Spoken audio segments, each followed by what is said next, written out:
Get ready, Jacks. Beach path, just to welcome the country.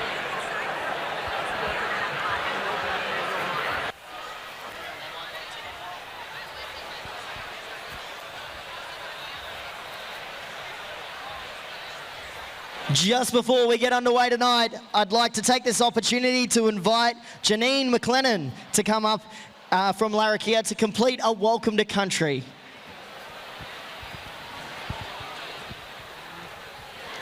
Good evening, everyone, ladies and gentlemen, footy families. My name is Janine McLennan and I am a Larrakia woman, and I acknowledge my past, present and future Larrakia elders and families of our lands and waters. The Larrakia people would also like to acknowledge fellow Aboriginal and Torres Strait Islander nations from across the road to across the lands and seas, and pay our respect to your elders past, present and future of your lands and waters. I'm here to represent the Larrakia people and welcome you to this very special gathering, the AFL NT 2022-2023 Men's Grand Final. Congratulations to the AFL NT on yet another successful season. Thank you to all the staff who have made the season a great one, from the managers, match managers, administration, to the canteen staff and to the gate staff down below. The Larrakia people, we talk to our country and our country talks to us. This is the Larrakia country and we are the Larrakia people, and we will always be here as we have a responsibility to care for country. On behalf of our Larrakia elders and families, welcome aunties and uncles of many nations. Welcome families and friends of many. Welcome to the supporters of Waratahs and districts. Welcome to those watching abroad. Welcome to the lands of the Larrakia people. Welcome to the AFL NT 2023 Men's Premier. Welcome to Darwin. Janine, thank you so much.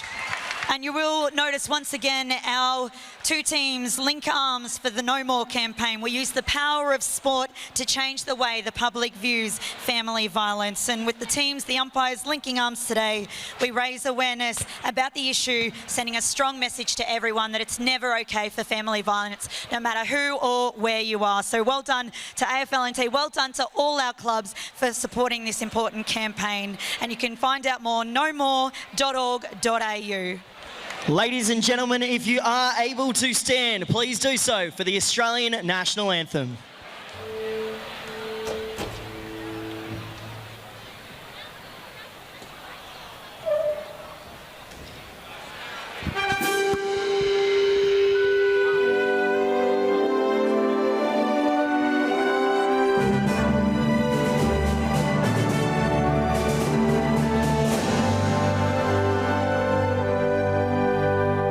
Australians, all let us rejoice, for we are one and free, with golden soil and wealth for toil.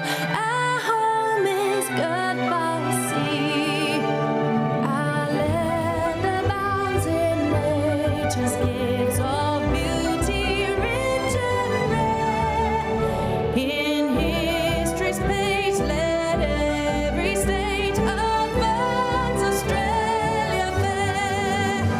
In joyful strains, then let us sing of man's Australia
Welcome, ladies and gentlemen, to the 22-23 TIO NTFL Men's Premier League Grand Final broadcast live from TIO Stadium here on beautiful Larrakia country in Darwin. After 144 home and away games and 5 finals, we're here for the Grand Final action of the TIO NTFL Men's Premier League competition.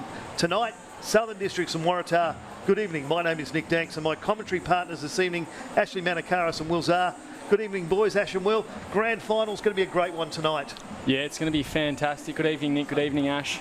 I think tonight we've got the two best teams of the season. Southern Districts obviously lost just 2 games, not including that those 4 points given to them after Palmerston's Flair play-in breach. And looking at Waratah, I think apart from that, they've been the informed team all year long. They've had a few blemishes along the way, but ultimately we've got a great game on our hands. For me, it's going to be Southern Districts tonight. I think Waratah at the moment are the informed team of the competition. That 23-year Premiership drought, the longest active drought in the NTFL, I think is going to get to their head. Districts, well, they came up short a few weeks ago against them, absolutely smashed. I think they know they've got a game on their hands and they will get them from the start. Yes, of course, since round 12, which is the last time these two teams met in a home and away game, of course, in the semi-final a couple of weeks ago, Tars dished them up pretty heavily, didn't they, Ash? And they were pretty impressive that night. Yeah, they were. They certainly were. Waratahs have done 2 things to 2 very good sides in Southern Districts and St Mary's, and they dismantled them, and they did it clinically. And tonight, you know, when you matchups, when you go through the player versus player matchups, gee, there's some good ones out there. I'm going to go with Tars. I think that Waratahs can actually break this 23-year drought, and if you think about it, they've had to do it 23 games, and we're here in the grand final. Having a quick look at the team's lineups, some standout players from you, Will? I think Luke Smith playing in the forward pocket there for Southern Districts will pick up the training medal. He's my tip there. You can't go past Matty Dennis. He kicked an 80-metre goal last week. His counterpart in the ruck will be big Arnold Kirby as well, and he's up for another big game. He dominated him a few weeks ago. Also like the look of Eddie Morris for Waratah as well. For me, it's the Waratahs backline. Nick, yep. O'Sullivan, O'Dwyer, Crocker, Dylan Collis, and the other boy, Kieran Andrew, are the ones that are going to make it hard for the likes of Sammy Dunstan at full forward. Let's see what happens. As we're getting ready for the grand final. Grand final 2022-23 is underway. Tars going left of screen. Severe thunderstorms were around in Darwin earlier. They've gone now. We're expecting 29 degrees of ground in perfect condition. And it's big Matt Dennis with the first hit out of the game, and Eddie Morris with the clearance. Straight away, Tars make their way forward. Bowden should be first to it. Holds his own against the captain, Brodie Carroll, but Carroll gets a handball away. Now off to Goulden. Kicks it across the face of goal, and has that gone through? What a start to the grand final. Goulden from the pocket, and he's hit one through the big sticks. And look at him charge over to him, Will. There is a sea of red and white. He's been swamped in it. Let's watch this replay. Bowden just got worried out of it there by Carroll and punched away from him, and he gets a good bounce, gives it off to his teammate running through there in Golden. Right foot snap. He wouldn't have been able to see much daylight between those point posts and Michael Long End. Great work from Brodie Carroll as well. Obviously kept on his wrong side there, a natural left footer. Had to use his hands, and he's used it perfectly to the runner. Yeah, Kirby now. The interesting thing about Kirby and Dennis is they went head-to-head in that major qualifying final to get the big dance, and there was only a +1 between them. So Dennis just coming out on top that day as Kirby. They spoil each other. It's loose on the ground. It's picked up by Morris again. Straight away, the red and whites go forward. It coming, bounce into the hands of Magro. Gets it first time, spills it, comes back out. He's got an outlet, though. The red and white stuck in his head was Cree.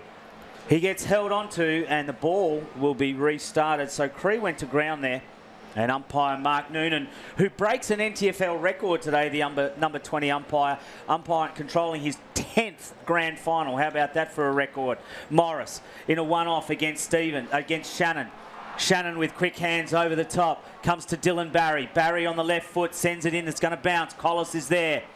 Coming and taking it through on the back there was O'Sullivan. It's loose out on the again. It'll go out of bounds. It'll be Dylan Barry that takes it over. Eddie Morris had a really good start. 2 clearances already, and he's looking very lively. Former Mitch Lee medalist, now playing with Waratah. And he said the umpires, Mark Noonan, number 20. Number 21 is Callum Loney, and number 5 is Tim Bitterscombe, who's from interstate for his 2nd season here in the top end. In the forward line, and I think it was Dunstan who got the hit out there. Then crumbs it as well. The kick was hit on the way through, only gets it as far there as Will Collis. Now back to Waratah. Back to Morris again, 3rd kick, it's turned over, and here's Shannon from outside 50, it's long, it's offline, can't be marked by Mazzini, handball's back inside, Smith pushed over the boundary line, and we'll have a throw in deep in the forward pocket for Southern Districts. Yeah, plenty of pressure to start as you'd expect in a grand final. Yeah, there's Smith. You know, they're going to have to get front and centre, I would have thought, between Mazzini and Dunstan. Dunstan's going to take this throw in. He's coming up against Kirby. Sam Dunstan, one out by Kirby. Comes to Morris again. Morris can't get it cleanly. He's put under pressure. And that time it's Kane Stevens putting Morris under pressure. So there'll be a ball up. Good field position as far as the Crocodiles are concerned. They're only about 30 metres out directly in front. One out by Kirby.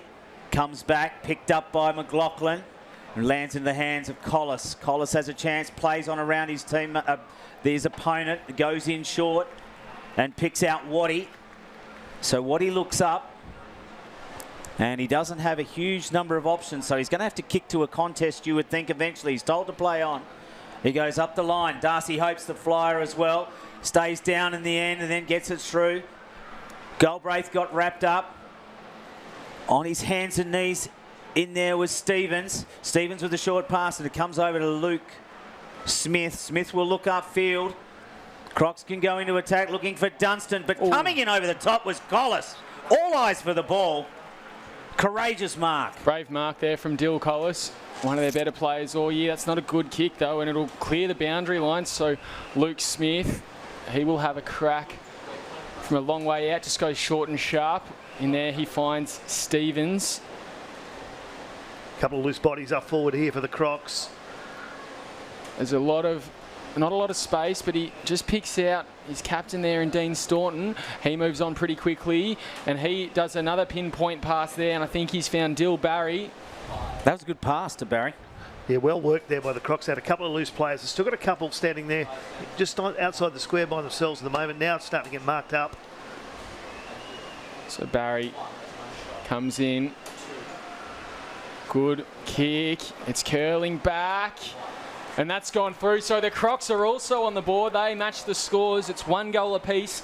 5 minutes through the first quarter here at TIO Stadium. It's a good start from both sides, coming in well out of the centre. Breeze not favouring either end at the moment. The flags are flowing straight down here at TIO Stadium. The ground in fabulous condition. Some dark clouds to the right of screen, which is the airport end. But over the other side, there's a bit of blue sky. So a wonderful evening here in the top end. Not much Waratah could do about delivery like that, Will. It was pretty good, short and sharp. And Dylan Barry was up to the task. That was a great kick at goal too, because prior to this game starting, it was quite swirly through that right-hand side of the screen as we saw those storm clouds roll in for a little bit. We go back into the middle here. Dennis versus Kirby. Big Southern District's ruckman wins out. Turnbull overruns it. McQueen can't get a handle on it either. It's loose on the ground there. Carlin comes in, and the ball will restart it just to the right of the centre circle. Carlin just picking it up. Punched by Dennis. Forward, Staunton overruns it. Coming through was Barry. Cleaned up was Collis. Waratah in there with quick hands. Free kick's been found. It'll go to Collis. A little bit of push and shove. Collis will just want to get that ball and get on with it, you would think. Fair bit of physical contest early, as you'd expect, in a grand final. Probably one of the best downfield kicks in the competition, Collis, and that is no exception. He's found Kieran Andrew. Well on the wing. He'll keep going off to Crocker now. Crocker gets a handball over the top, and working it forward will be Carlin. Carlin can't quite make the kick stick in the hands there of Benoulis, and it'll be taken over the boundary line near the apex of the 50. Nick, what do you think of that combination with Benoulis and Darcy Hope up forward? It's been really good. It's looked good all year, and they've certainly come where the bit of work they were doing down the wing then looked really, really good. It's what they did the last time they played Southern Districts. So Southern Districts win that one in the ruck. Kirby got front position. Morris with a quick hand out, and it came across to Carlin, who just centres it to the spot. Hope there couldn't get it. Arresting at the front was Rich. Right foot snap at goal, goes off to the right. Just couldn't get that to come back enough there.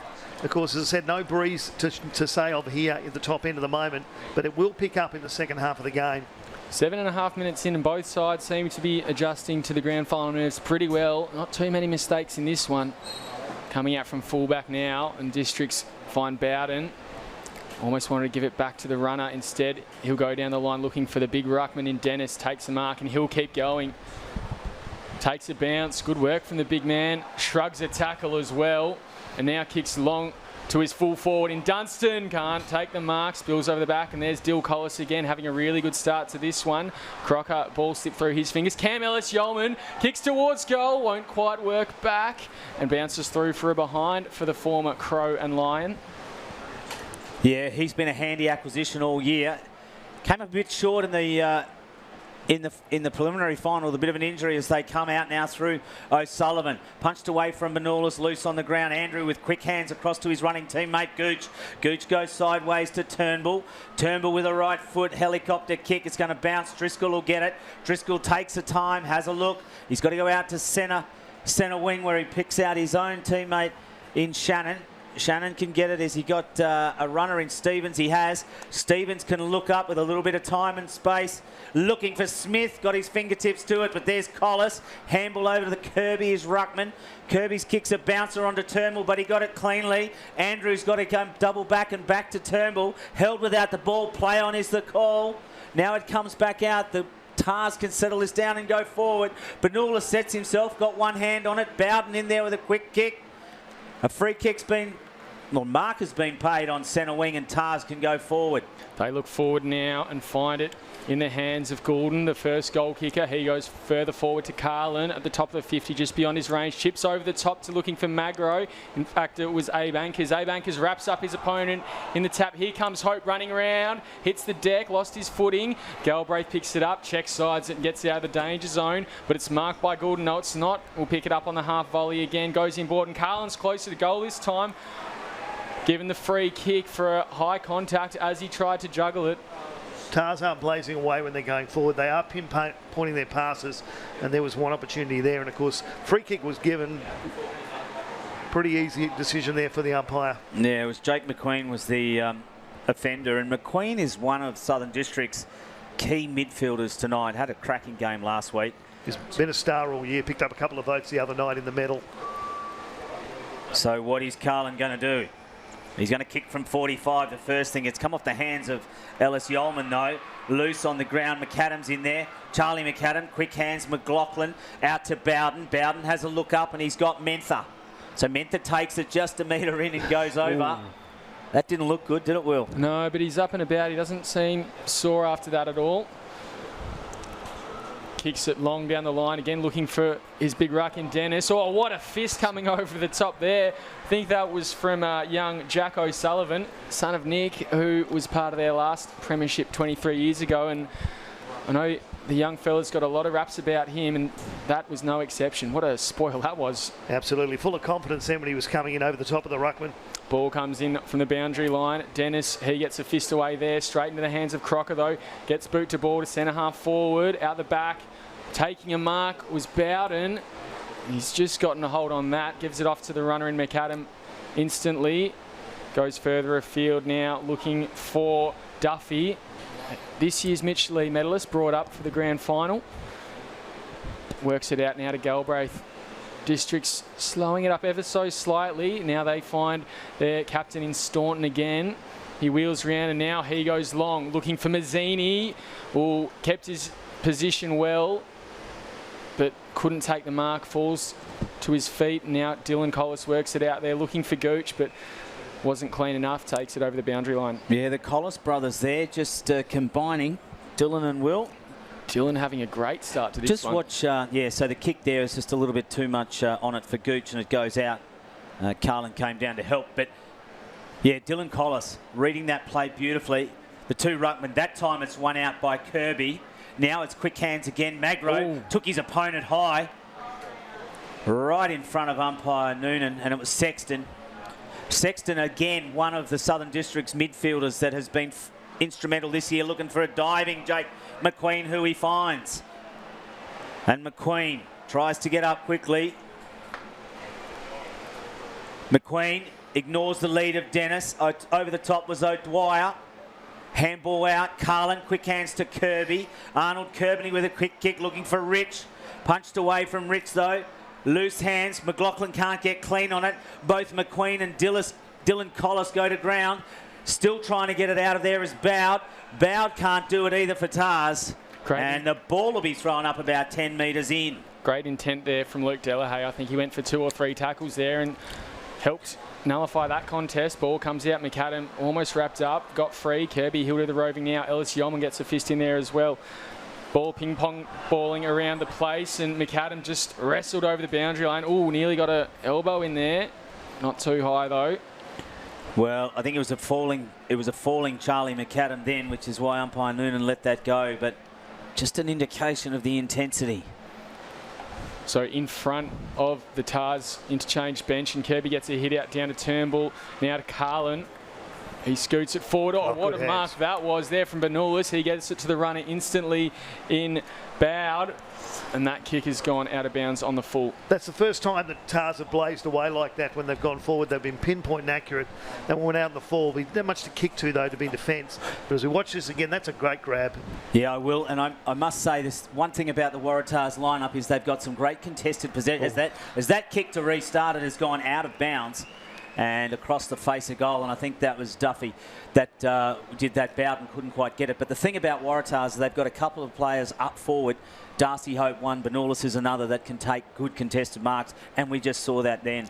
And when things get tough, they need to change it up. They can easily switch Benulis with Kirby in the middle, and Kirby provides another option. Ball hits the deck, and Bowden will crumb it in that back pocket. Overruns it though, and that's a check side through, hits the post. That would have been something special from Abe Anchors, I think it was.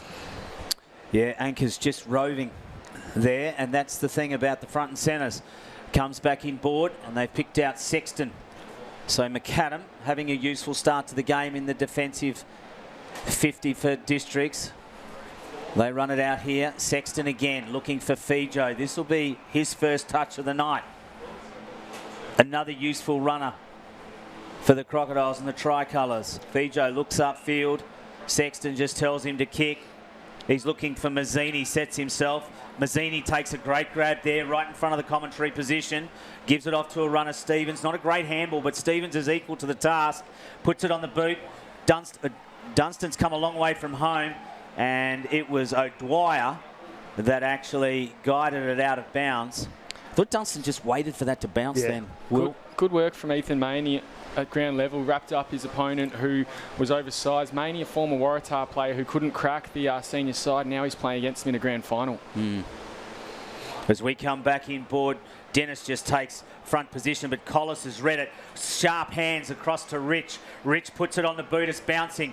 Bowd's there. Can he keep it in front of him? He can't. Bowden comes in to chip in. Now there's a running Driscoll. Driscoll onto his teammate McLaughlin.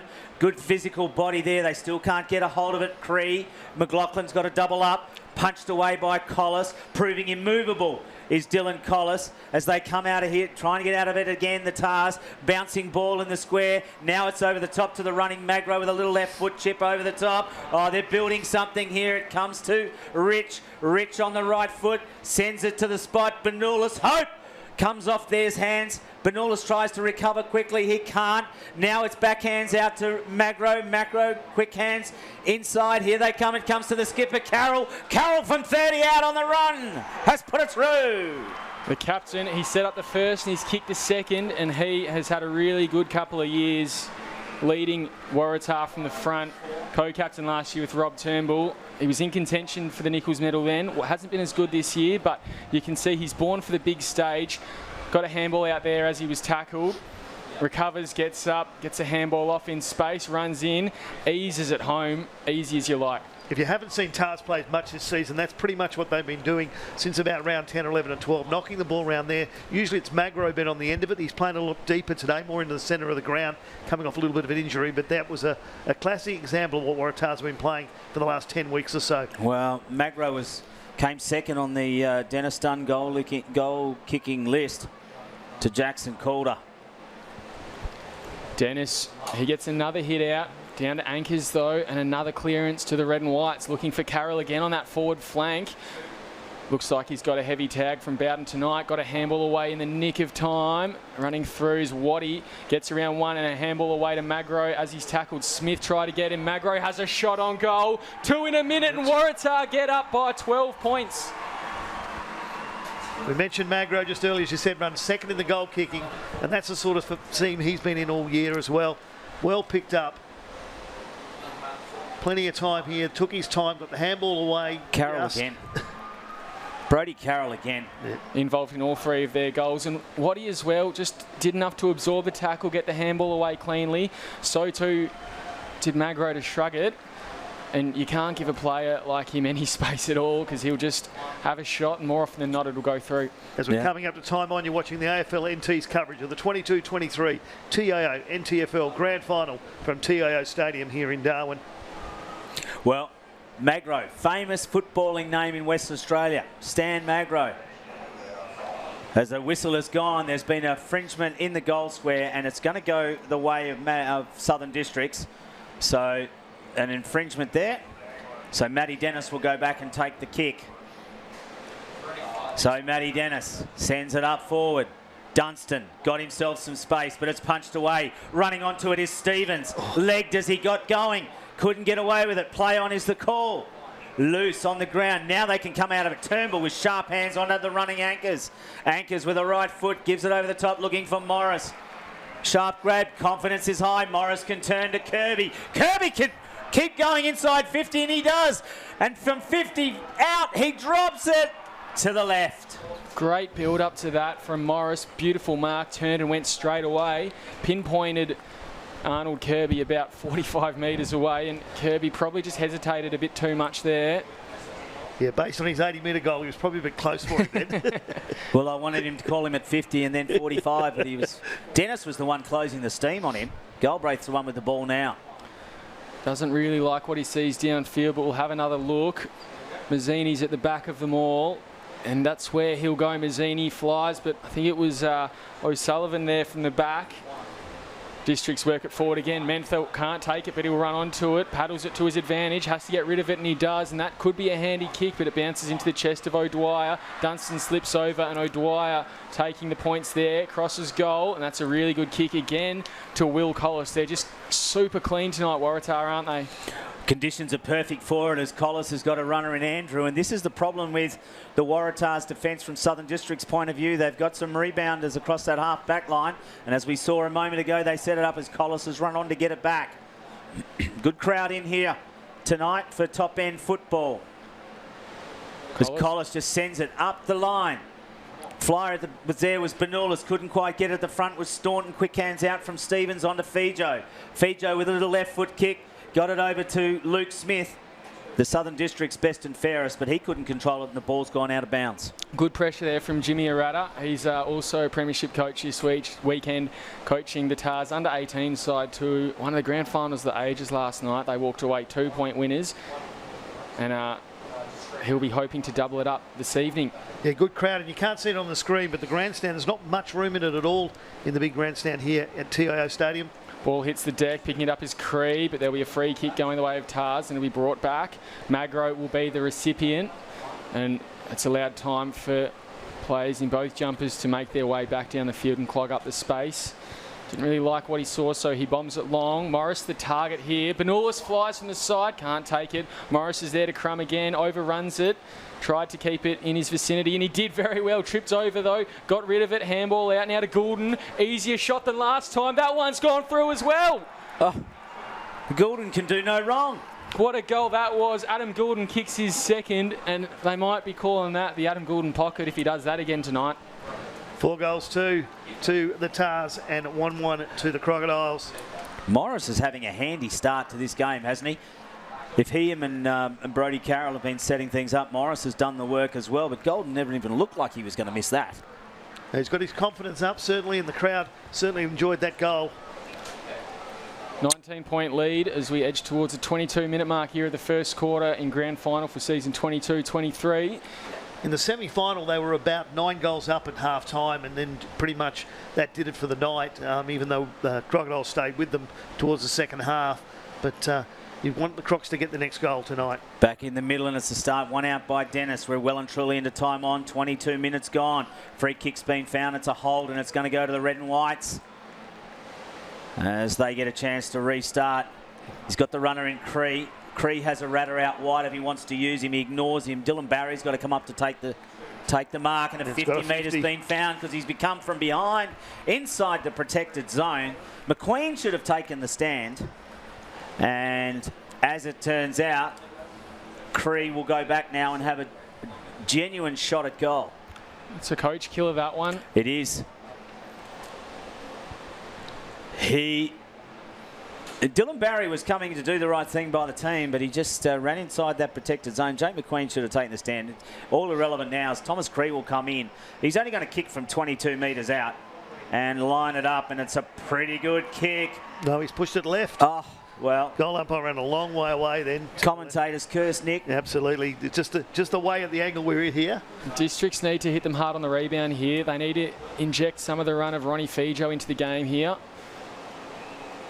And Luke Smith's another one who could hit them late as we're in red time. Mazzini's taking the mark. He'll handball it further afield to the runner. Now they keep going. It's with Bousted. He goes down the line again to a one-on-one. Dunstan, is he taking the mark? Touched over the boundary line. He's had to come a long way from that full forward area, hasn't he, Dunstan, just to get himself into the game. And that's a bit of a problem. I know he's got Luke Smith and the smaller players forward inside that 50, but that's still a long way home from a big full forward. Yeah, Dunstan struggled early last week as well, but then came good in the second half. So Benulis rucks and roves himself, gets out to Carlin, gets it to the run of Turnbull. Turnbull takes a bounce, looks inside 50, and it's open forward line. Darcy Hope running to the fat side. Beautiful mark. Charlie McAdam. Good intercept there from McAdam. He'll turn and go straight away. He beat two, then he was all on his own, and he needed to take that mark. Well, there's Jake Bowden. Again, Morris just bottling it up. So, doesn't matter as the siren sounds to end the first term here in the NTFL 2022-23 Grand Final. Waratah's 4 goals, 3-27. Southern District's 1-1-7. So a 20-point lead. We'll be back with you shortly here at TIO Stadium.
Welcome back to the 22-23 TIO NTFL Men's Premier League Grand Final, live from TIO Stadium here in Larrakia Country in Darwin. I'm Nick Danks, my commentary partners Ashley Manakaris and Will Zar.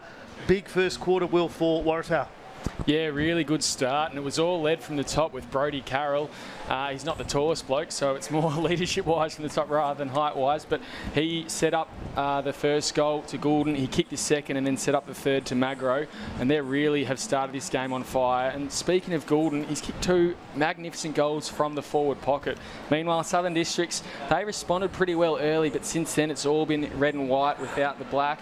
I think they need, as I said late in that one, to inject some of the run through that, whether that's through McQueen and Ronnie Fijo, Cam Ellis-Yeoman, even he could potentially have his presence felt a bit more higher up the ground as well. But I think they need to rebound in this quarter.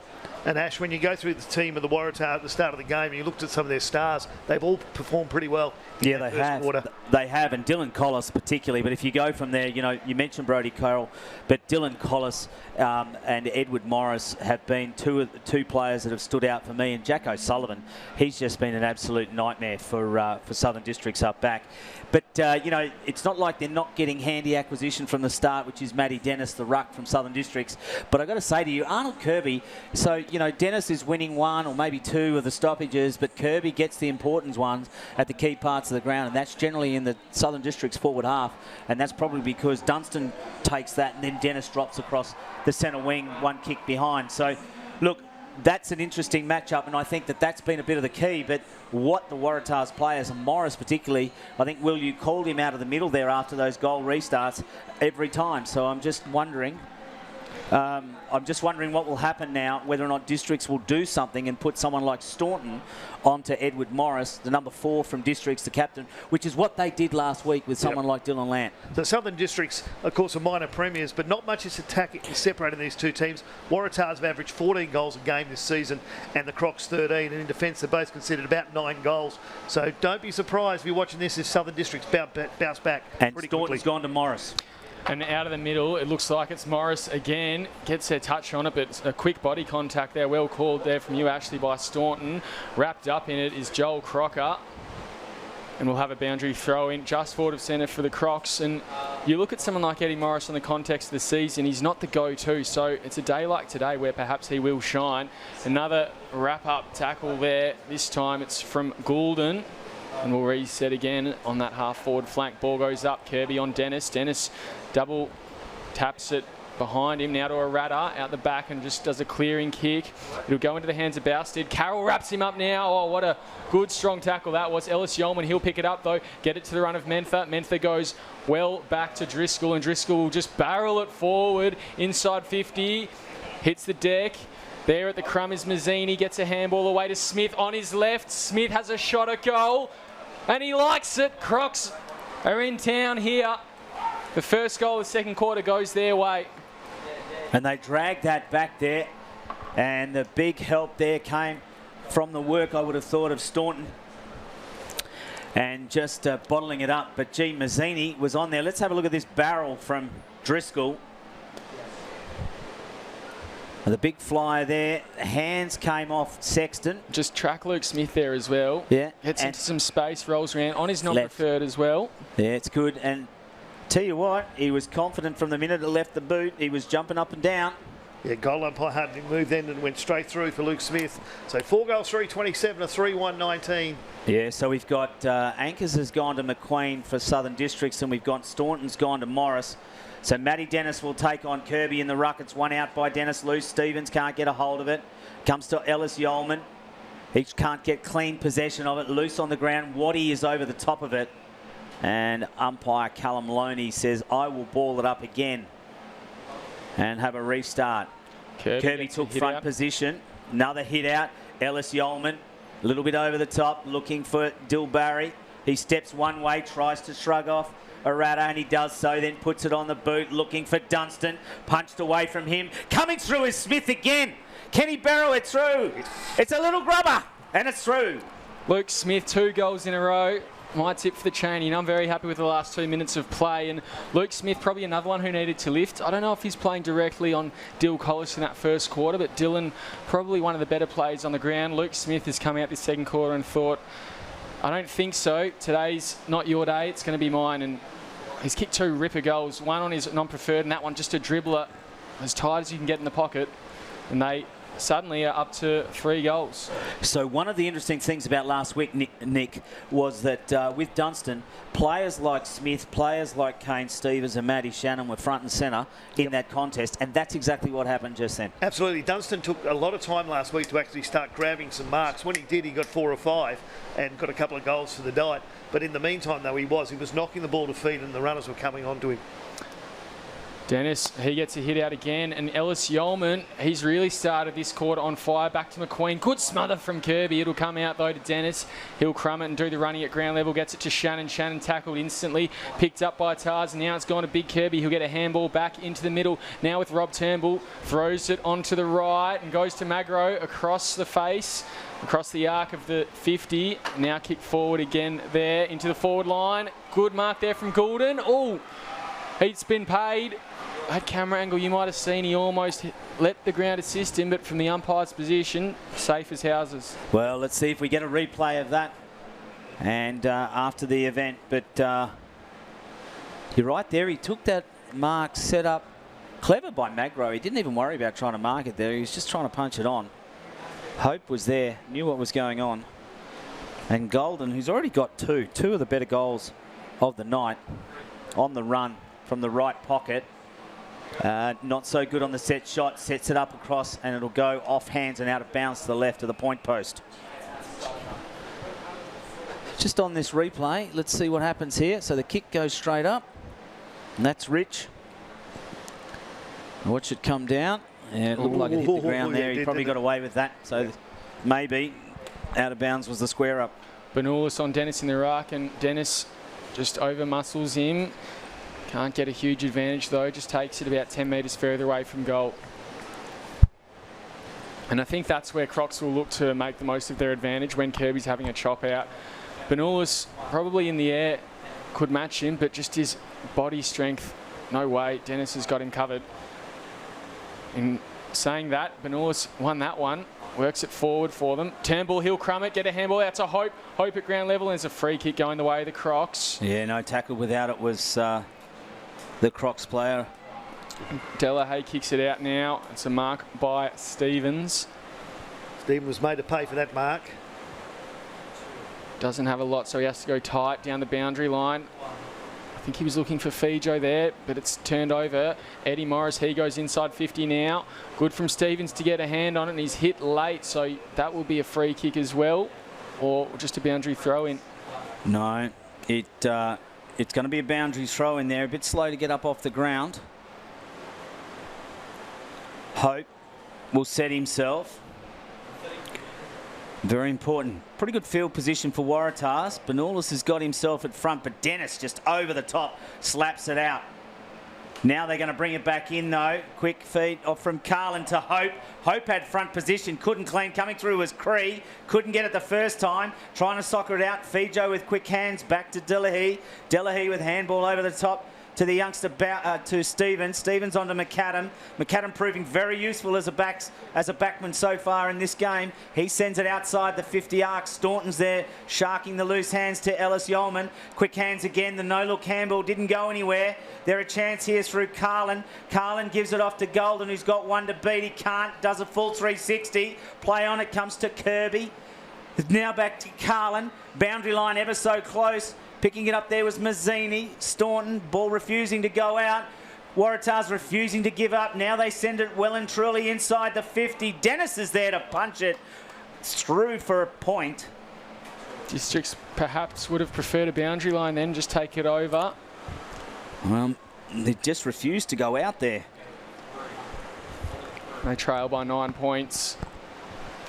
McAdam, he comes in now, finds Galbraith, and he'll come out this near side again, looking for the big man in Dennis. Just holds his position too easy, takes the mark.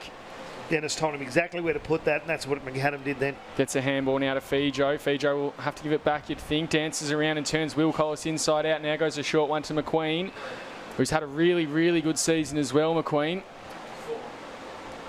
strapping on his elbow from the first semi-final game where he fell awkwardly in the first quarter. Goes to the top of the 50 now. Can't be marked there by Dunstan. Goes over the boundary line. Smith appealing for a deliberate, but we'll just have a boundary throw in. Yeah, not much in this contest yet. The margin, which is 9 points, not particularly telling at the moment. Kirby on Dunstan the ruck, and Kirby gets it down, but it'll be crumbed by Staunton. Good work from Kirby to get a hand involved there, but it comes to Bowden on his left. That's a beautiful kick into the pocket. Ellis Yeoman can't take the mark. Barry tight on the boundary, dribbles it in, and it's hit the foot of O'Sullivan and gone through for a behind. O'Sullivan was lucky he got to that one because there was a Southern Districts guy standing right behind him waiting for that ball to bounce over him. O'Sullivan just plays on straight away and sends it straight up the middle of the ground.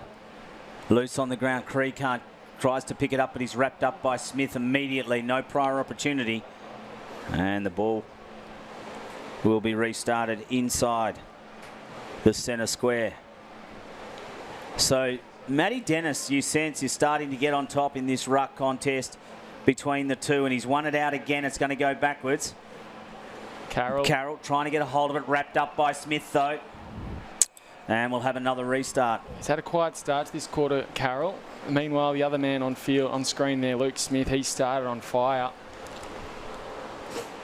Ball goes up on that back flank, punched out there, and Smith crumbing it again, try to get a kick away instead. Dennis will do the work, gets it to Ellis Yeoman, just pops out perfectly for him. He'll turn and go to full forward. Dunstan needs to outmuscle him. Will that one go through? It will, but just the wrong side of the post from Ellis Yeoman.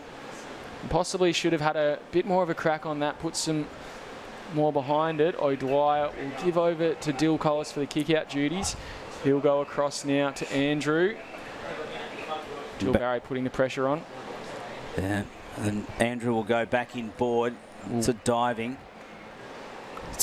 mark being taken there by Crocker. Crocker, interestingly, was one of the highest possession getters for Waratahs during the season, averaging around 28 touches, which is not bad for a half-back. Carlin notes, comes to Stevens. Stevens puts it looking for Barry. Barry can keep it in, but can he get control? He can't. Throws his arms out. Crocker onto a teammate, Golden. Golden, it looks like it came off Waratah's feet there. This could be out of bounds on the full. No, it's not. And the ball will be thrown in.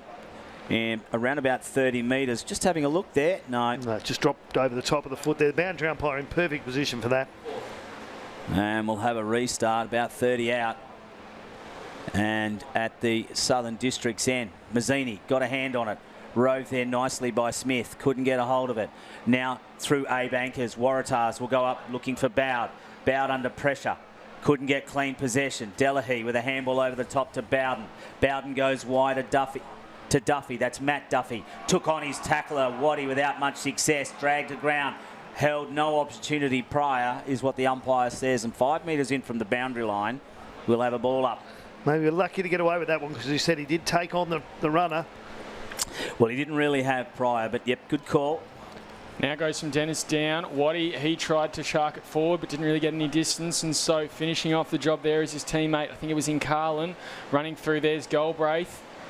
Benulis gets a handball out. No, he doesn't. Good pressure from Smith again, like a bulldog on the ball.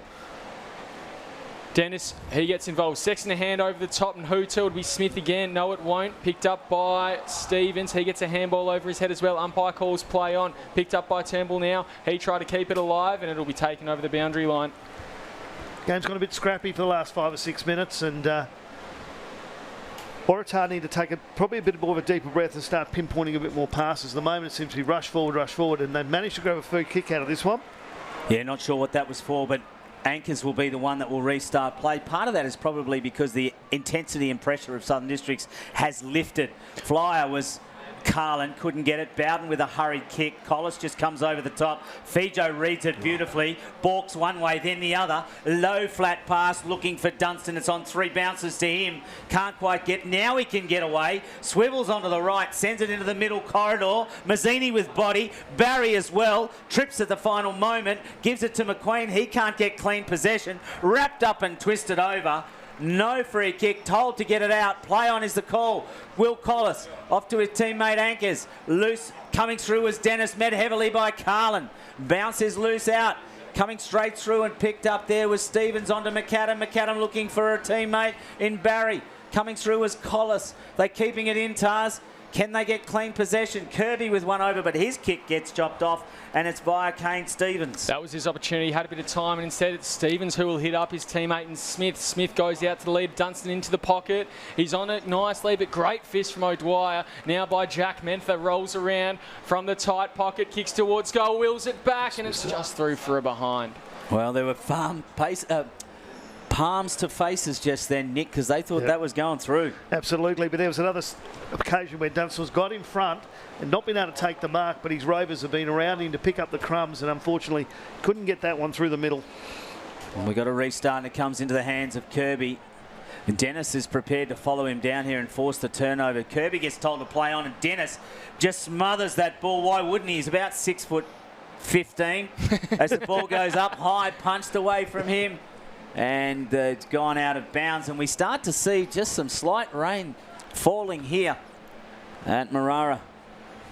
I wonder if that'll have an impact. It's just 6 points at the moment, so shouldn't have too much of an impact on the, I guess, the margin here, and won't put too much worry into their heads. But Districts would want to get a goal here before it starts pouring down too heavily. Wrapped up is Mazzini, but the ball pops out, gets it to Staunton. Now with Sexton, that's a shocker on his non-preferred.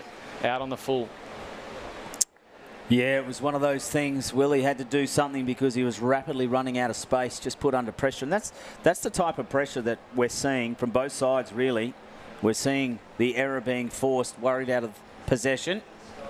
O'Sullivan, he'll kick it in from that back pocket. Had a really good defensive game, giving all the 1%ers. Ball spills over the back, taken very cleanly by Galbraith, and that's another one. I think he tried to check side it, and he's just been pushed as he kicked it, which has swayed it and got it onto the wrong side of his boot. Just having a look at the weather map. There's a few clouds coming over the Adelaide River area at the moment. A little bit of lightning in this. We'll keep an eye on that as well as we go on. Being told to play on there as it's going to go long to a contest. Punched away. Hope was in there. Now he might end up with it. Dennis came charging through. McQueen. Oh, he all but threw that away and he's been pinged for that. And great tackle there from Benulis. Just swung, and just as he did, McQueen couldn't get two hands to it as Benulis goes in very short and finds Morris. This will be Morris's first touch in a bit. We've gone 15.5 minutes here. Gooch with a strong lead out of the forward line. Just ignored by Morris as he sets it up looking for Kirby. Kirby got a hand on it. He's going to be awarded the mark ahead of Dennis, who said, I punched that, as Kirby sets it up looking for Darcy Hope, but it's off his hands. Quick hands, and it looks like a hold's been found, and it's high, and it's going to go to Darcy Hope. Well, we'll see a replay of that, and in the marking contest there, and Hope is the one that's ended up with the kick. Southern District's player not arguing at all, looked to the umpire and shrugged his shoulders to thought, yep, I got caught there. No, that was Driscoll. Hopefully we see it on the replay. But so far this quarter, Waratah's only scored 1 point. And the rain just still falling here at Marara. It's been in pretty good form recently. Kicked a bag of 7 a few weeks ago. I think that was just before the final series. He comes in now, Darcy Hope, from about 45. He'll be kicking. Comes through. And that one just coming back. Ooh. No, the goal umpire set himself. Through. I'd say it's gone through for a goal. Yep. The goal umpire has set himself, and they'll just hold up the play, take it back, and go and have a consultation. The goal umpire was in perfect position there. He said it's all clear, and it's a goal. So Tars skip out again to a 12-point lead, 5-4-34 to 3-4-22. First goal of the second quarter there for Waratah. They've got 1 goal 1 now to 2 goals 3 for Southern Districts in this quarter. As we watch the replay here. We'll just see what happens Came out here on very this free quickly. kick. Oh, yeah. So he's copped him on the right side there, and it was Fraser Driscoll. Good pick up there by the umpire as Hope puts his first on the board. And as you said, the goal umpire was perfectly positioned for that one, and watch it just clear the post. We go back into the middle. Dennis expressing some frustration at the assistance he was getting in relation to the mark. Kirby was the one that got awarded it. Benulis is now back in the middle. Good bounce down there. Benulis One out though by Dennis, taken heavily there was Duffy. Duffy got a free kick as a consequence, then sends it up looking for a teammate Mazzini off his hands.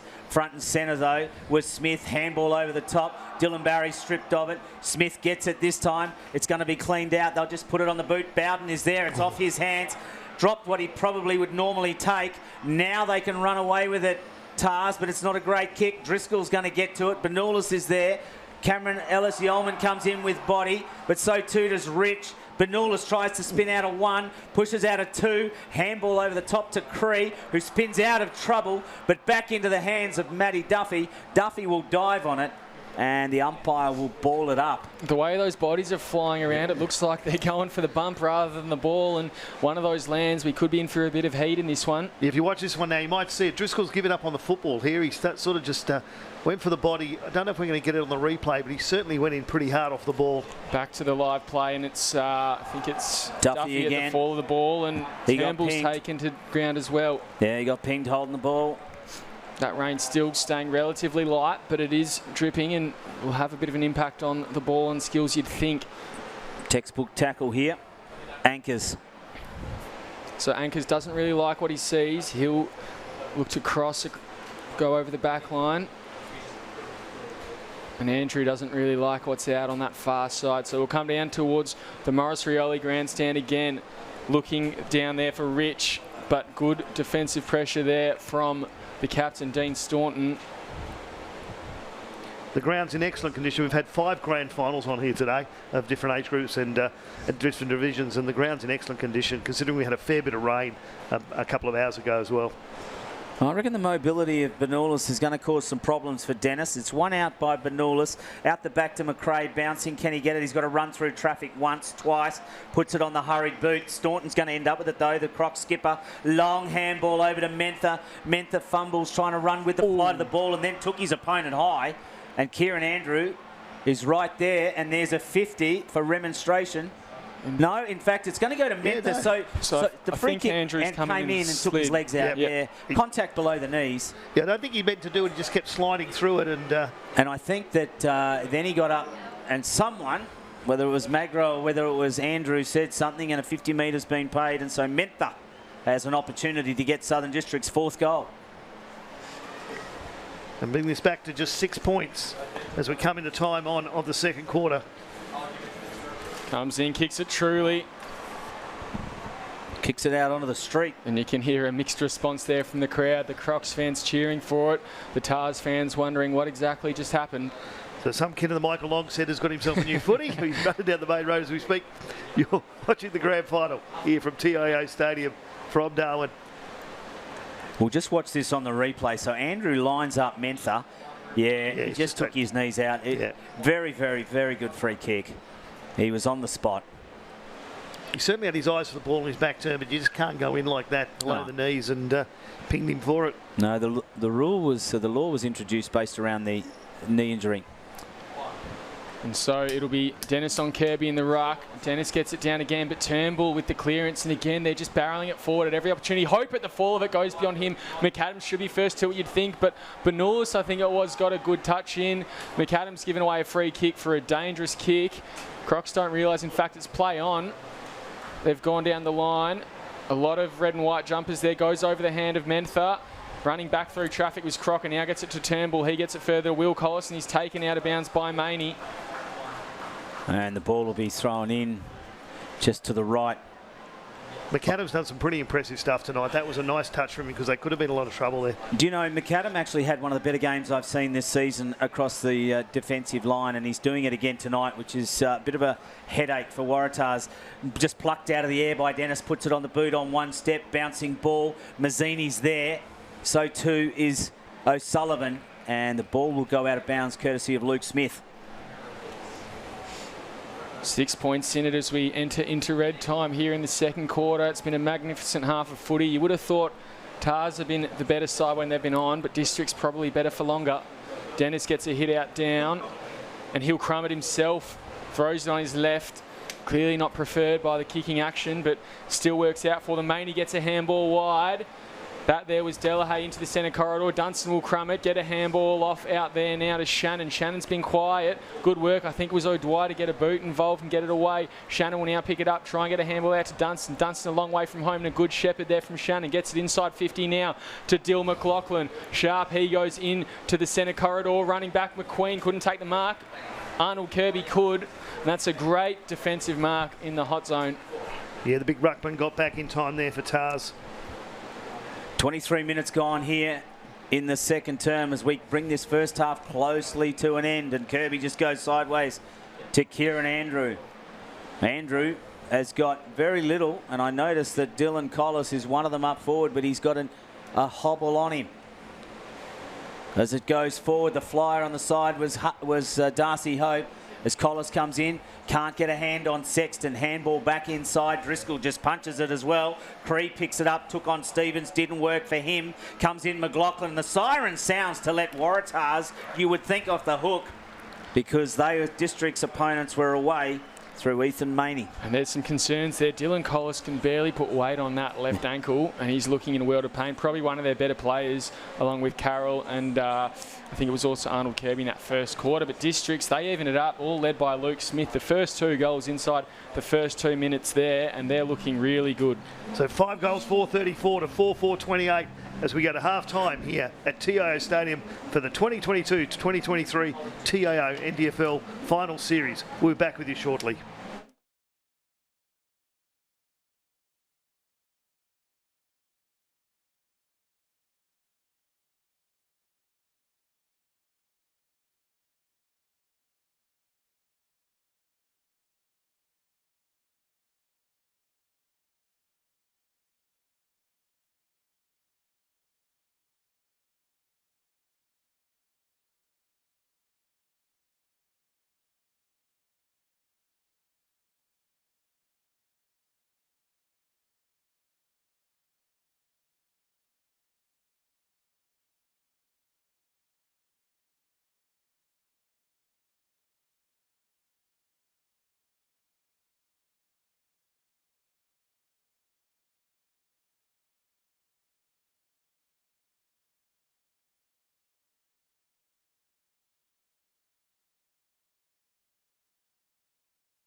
Welcome back to the 22-23 TIO NTFL Men's Premier League Grand Final, live from TIO Stadium here in beautiful Larrakia country in Darwin. I'm Nick Danks, my commentary partners this evening, Ashley Manakaris and Will Zah. We're back for the second half of the Grand Finals action, Southern Districts and Waratah. Will and Ash, this is anyone's game now at half-time. Yeah, absolutely. I think, Waratah, as I said late in that one, have probably been the better side at their best tonight, but Southern District's just better for more of it, which has kept them within a 6-point striking range of it. 3 goals, 3 to the Crocs to 1 goal, 1 in the second quarter. Ash, what's impressed you the most in that quarter or the first half? Well, I think the fact that Matty Dennis went from lifting his intensity and work rate to potentially dominating that. I mean, he was winning probably 3 out of 4 stoppages, and not only that, was also proving to be even harder to stop around the ground. We've just had the unofficial stats come up to us as well, or the preliminary stats we'll go with. Matty Dennis is out-rucking them 21 hit-outs to a total of 15 between the other two tonight. There's another single hit-out there to Matt Mazzini for Southern Districts. And in terms of disposals, Dennis has 10, Kirby 11 and Benoor's 4. So Dennis has, as you said, elevated himself in that second quarter, both as a ruck and as a midfielder. And here in Darwin, a little bit of rain around, not much though. Currently down to 25 degrees in Darwin, which is strange for this ground at this time of night. It's usually around about 27, 28, 29 degrees. If it gets any colder, I'll have to break out the hoodie. The thing about Dennis is that when your ruckman is winning the way he is winning the ball, Will, it brings in those midfielders, and that's what we got to see, because we got to see Kane Stevens, Jake McQueen, Luke Smith really lift themselves, and then we also saw Shannon Rusker, the coach of Southern Districts, move Dean Staunton onto Edward Morris. Morris had been sharking that ball off Matty Dennis, and Staunton really shut him down. I'd be interested to see what Morris's second quarter stats were, because I don't think they were that good. Well, going to Staunton first, he's got 4 clearances and shares that statistic, leading that with Matt Dennis as well. So they're getting their hands on it out of the middle. And also Abe Ankers from Waratah has got 4. Ed Morris has 12 touches for the game. He had 9 in that first quarter, just 3 in the second. So I would say Staunton's move, and that was the thing. That was one of the coaching moves of that actually got Southern Districts into the grand final, was what Shannon Rusker did with Dean Staunton the week before, when he made him run with Dylan Land, who, as we know, went on to win the Nichols medal the other day. So a handy player. I just think this game, though, as you said rightly, Nick, is wide open. I think there's 9 scoring shots to 8. There's really not much in it. And Southern Districts will be kicking to the right of screen in this quarter, which is the goal-scoring end traditionally here at Marara. So for the first time tonight, the breeze has actually turned that way to right of screen, which is the airport end. Tends to do that up here in the top end. Goal scorers so far for half of the match: Adam Goulder got the first 2, Magro's got 1, Carroll's got 1, and Hope for Waratah. And for Southern Districts, 2 to Luke Smith, 1 to Dylan Barry, and 1 Jack Mathena, which was a nice goal as well. As you said, this would go. Still sticking with your tips of Waratah, Ash? Yeah, look, I'm going to stay with them, even though Southern Districts have got perhaps their tail up, and that's a pretty handy thing for a Crocodile. And Will? I'm going to stay with Southern Districts. I think they will outlast them in this one. And just another quick stat, Dill Collis has 8 touches total, just 1 in that second quarter, so he's looking very ginger. Yeah, it was funny you mentioned his name, but he's gone back to the defence. In fact, he's gone to the forward 50, and he looks like he's favouring that left leg terribly. So we'll see what happens, because he was all over the place and a real headache across half-back. And let's see if that Waratah's defence can hold up as we get underway here to start the second half and third quarter. Kirby on Dennis. Can Dennis pick up where he left off? Well, he's got the first hit out, so that's a good start for the Southern Districts. Sexton tried to get to it first, but it looks like it'll be Crocker sweeping in the midfield. Kicks it forward. Here comes Dylan Collis. A test for him in his left ankle. Gets it off to Magro pretty easily. Magro's kick not good into Hope at full forward, and he's overrun it. So it'll be Galbraith running. Picks it up, gets a handball away. Benoor's, he rolls around. Very mobile for a big fella. Snaps on goal. A bit too much on it, and just to behind. Dill Collis up and about, so perhaps it's still manageable. It is, and I think the key then in that passage of play was Jaden Magro. Magro is the one. So as Bowden kicks it out long, looking for Dennis again, off hands. They're going to come back in, though, through Rich. Rich looking for his teammate, and he finds him beautifully, and that was Turnbull. Brody Carroll. Brody Carroll. So Brody Carroll having early touches in the first quarter. He had a hand in pretty much all 3 of their first goals, and getting an early touch here in the third. So just gone a minute here. And Carroll is going to go back and line up and have a shot at goal. Golden's kicked 2 goals from that corner for Waratahs. Carroll just plays on, swings onto his left. From 48 out, he sits it up and gives it every opportunity and pushes it to the right. Carroll, another one who dipped off in that second quarter, and you'd think that when he's on, so too are the Tars. As the kick comes back in for Southern District, Sexton didn't take it very cleanly, but they'll have another crack. A handball over the top from Driscoll. Mentha, like a jack in the box, grabbed that one out of the mid-air and now goes through Sexton and back again. I think that was through Driscoll, but the kick wasn't good. Goes down the throat there of Bowd. Should have taken the option there to kick that out of defence, run that long handball, because he certainly put himself into pressure. Bowd just sends it straight up the line. Setting himself is Driscoll, punches it off hands. Fijo out the back. William Collis wraps Fijo up, drags it to the ground. And the ball's gone out of bounds near the Southern District's interchange and will be thrown in. You know, just that quick movement then to go forward, even though Bowd chopped it off. I like the way Southern Districts are moving the ball early. Ball up on the back flank now for Southern Districts. Kirby gets 2 hands to it. Picking it up though was Delahaye into Staunton, now to McAdam, running through the middle, kicks it to centre half forward. Dunstan has a run at this. Oh, good hand in the way there from his opponent in Gooch, and Fijo, he takes it on the crumbs. Now just kicks it forward of Mentha. Bit too much on it. Probably had an opportunity to go for goal there. He had the leg on him, as we saw by the distance there, but not the accuracy as he was looking for his teammate. Yeah, when you've got an open goal like that, you'd be running it into it. I don't know that I'd be looking to pass off. No, he did. He was in 2 minds then. I think he picked the wrong one, and certainly should have had a dig from there. Big Kirby and Dennis will go at each other again, and Kirby tries to get that front position, but Dennis just dumps it forward. In there again was Barry with a little bit of body, and Waratah guides it out over the boundary line, and it's only about 2 or 3 metres around. You just see Waratah putting Barry under pressure there on the screen, and we'll have it go again. Dennis. Kirby got his hands on it. Dylan Barry can't pick it quite up, tries a second time. Hurried kick, smothered off the boot. It's inside the goal square. Hurried handball out. Can they get it up? Smith, free kick's been found. It was someone taken off the ball. In fact, it will go to Anchors, who was interfered with off the ball. Looks like Barry potentially with a little corky. Anchors just looks up. He's got Magro if he wants him. He ignores him and he's going to go towards O'Dwyer. Sets himself. Dunstan, though, just punches it away. The Waratahs defenders really holding Dunstan here. They're not giving him a clean run and anything. He's really not had a chance. He probably could have grabbed 1 or 2 of them, but he's certainly not had as many chances as he had last week. Just 3 touches in that first half as the ball comes back into play, and Dunstan again with the fist forward. Mentha picks it up, gets it to Staunton. Does he go over the top? No, let Fijo draw a defender. Good mark from Smith. No, in fact, there's a free kick for having his arms chopped there. Yep. And that was great vision there from Dean Staunton. Just take a look at this here. And good work from the forward, just ahead to draw Joel Crocker in Fijo. Staunton's had enough space to lace out Smith. He's just come through, I think, with the bottom of the elbow, Andrew. He just clipped him behind the ear as he went to take the mark, and the umpire saw it pretty clearly. Well, Smith has been a problem. He's already kicked 2. Can he kick a 3rd for Southern District? Says their best and fairest winner, and he made no mistake about that one. He's kicked a few goals to that end on this ground this season. He knew exactly where to put this with the breeze coming across the ground, pushed it towards the far post, and it came back with the breeze really well. And this has tightened this game right up.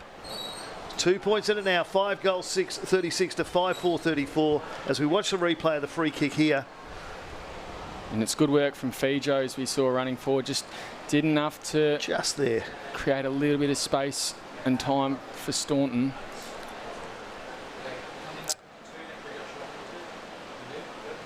Very deliberate shot at goal. Luke Smith focused. Good ball drop.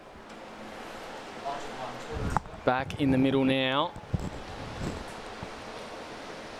And Turnbull, he's looking primed and ready to go. Good matchup with him on McQueen. It'll come out though, and it'll be Stevens picking it up and working it forward. Ellis Yeoman, the target, goes over his head. Smith picks it up again, rolls around, gets it out to Mentha, can't hit the target. A lot of red and white jumpers around the ball. One of them was Turnbull. He picked it up, rolls it forward, paddled forward again by Stevens, I think it was, then to Cree over the top. Now with Carlin, Scooter Carlin looking for Brodie Carroll. Ooh, bounces off his chest. Good defensive work there. Now Bowden rolls back through traffic, gets it off. I think that's Galbraith again out there. Now working to Mazzini on the wing. Gets boot to ball, kicks it inboard, but there's no one there, so it'll be Bowd who can run back. Gets a handball forward to Goulden. Goulden kicks it again out wide to that wing, but it's not a good kick and turned over on that half-back line to Bowden. Bowden goes into the centre of the ground to Stevens. Stevens kept running, absorbed the body contact, and now goes to his full forward in Dunstan. Can't take a mark. Smith crumbing it again. Another high one over the shoulder. Well, he was just going to his knees, and he got touched on the way through. As good build-up there from the Crocodiles through the middle, and you can just see there, the minute he did it, the arms went out from O'Sullivan. This is only about 1.5 meters away from where he kicked the last one. So he's had a sider at this, and he's again aim it with the breeze away. It is just to that left-hand post, slightly to that, and bring it back on the breeze. He's got the distance. He's proved that a few minutes ago. Smith with an opportunity to put Southern Districts in front for the first time tonight. And he pushes it to the left, and so the margin becomes 1 point here in the 2022-23 Grand Final. 7.5 minutes gone here at Marara. We're watching the Grand Final as O'Dwyer just goes sideways to his teammate O'Sullivan. And he looks further upfield, and a short Golden. He ignores him and he plays on. He's going to go over again. He's got Cree there if he wants him. There is Gooch, got his hands on it, then took his opponent high, and that was Sexton. Sexton will go back and have a kick. Just some errors creeping into the Red and White's ball game here that they wouldn't like. Not a lot offering up forward, so he'll just roll and bomb it long into the pocket where the big fella Dunstan is. Dunstan flies, goes through his hands.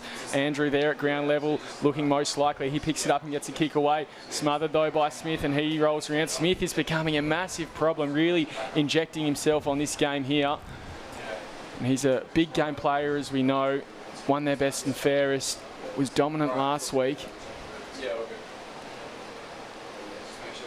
Currently playing on Kieran Andrew, who hasn't been too bad himself today, but just letting Smith get on top of him in this quarter. Smith there to crumb it again, gets a handball out, paddled down now. Here's Dill Barry on his wrong side, held without it just about, but the ball reaches the boundary line first.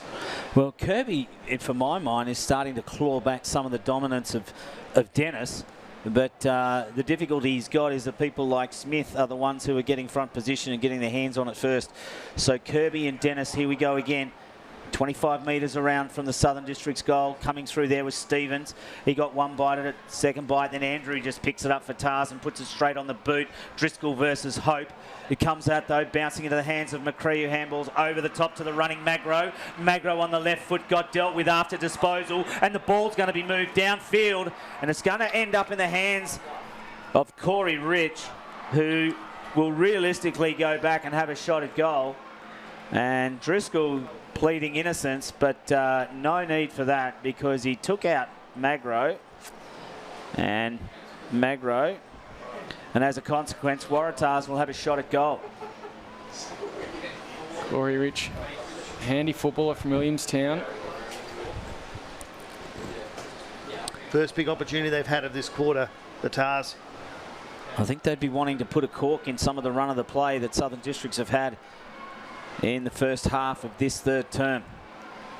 As Corey Rich comes in and just goes on that right foot arc, and he sets it up, and the lead doubles to 2 points. Too far to the left there. He got the arc right, but he just went a little bit too far round, and only got a point from it. Southern District's been bringing out pretty quickly from behind. Bowden slow this one down. He plays on from full back, just goes a short one. It's his target there in Driscoll. Now he goes down the line looking for the big man Dennis, but it'll be Dennis on Kirby. Dennis has got that one, and he'll keep going to McQueen. Lightning quick, he goes through, looking for Dunstan, potentially in a better position. Running through to it will be Barry. Bowd needs to be clean here. He's not got a handball away though, and that will be a throw in the pocket. Well, could have gone the other way. we all had a lump in our throat to see what umpire Noonan would do, and Bowd got the benefit of the doubt as we watch the replay here. Bouncing, regathers. Barry got him, and it just fell out of my hands. It's gone out of bounds. It'll be thrown back in. Dennis versus Benulis. Punched out by Dennis to the middle corridor. Picked up by Sexton, who's backing in reverse, but goes nowhere. And the stoppage will be restarted 25 metres out directly in front of Southern District's goal. And we'll give umpire Noonan the benefit of the doubt. It's 10 grand finals he's done. Yeah. And of course was the NT umpire of the year this year, so we'll let him have that one.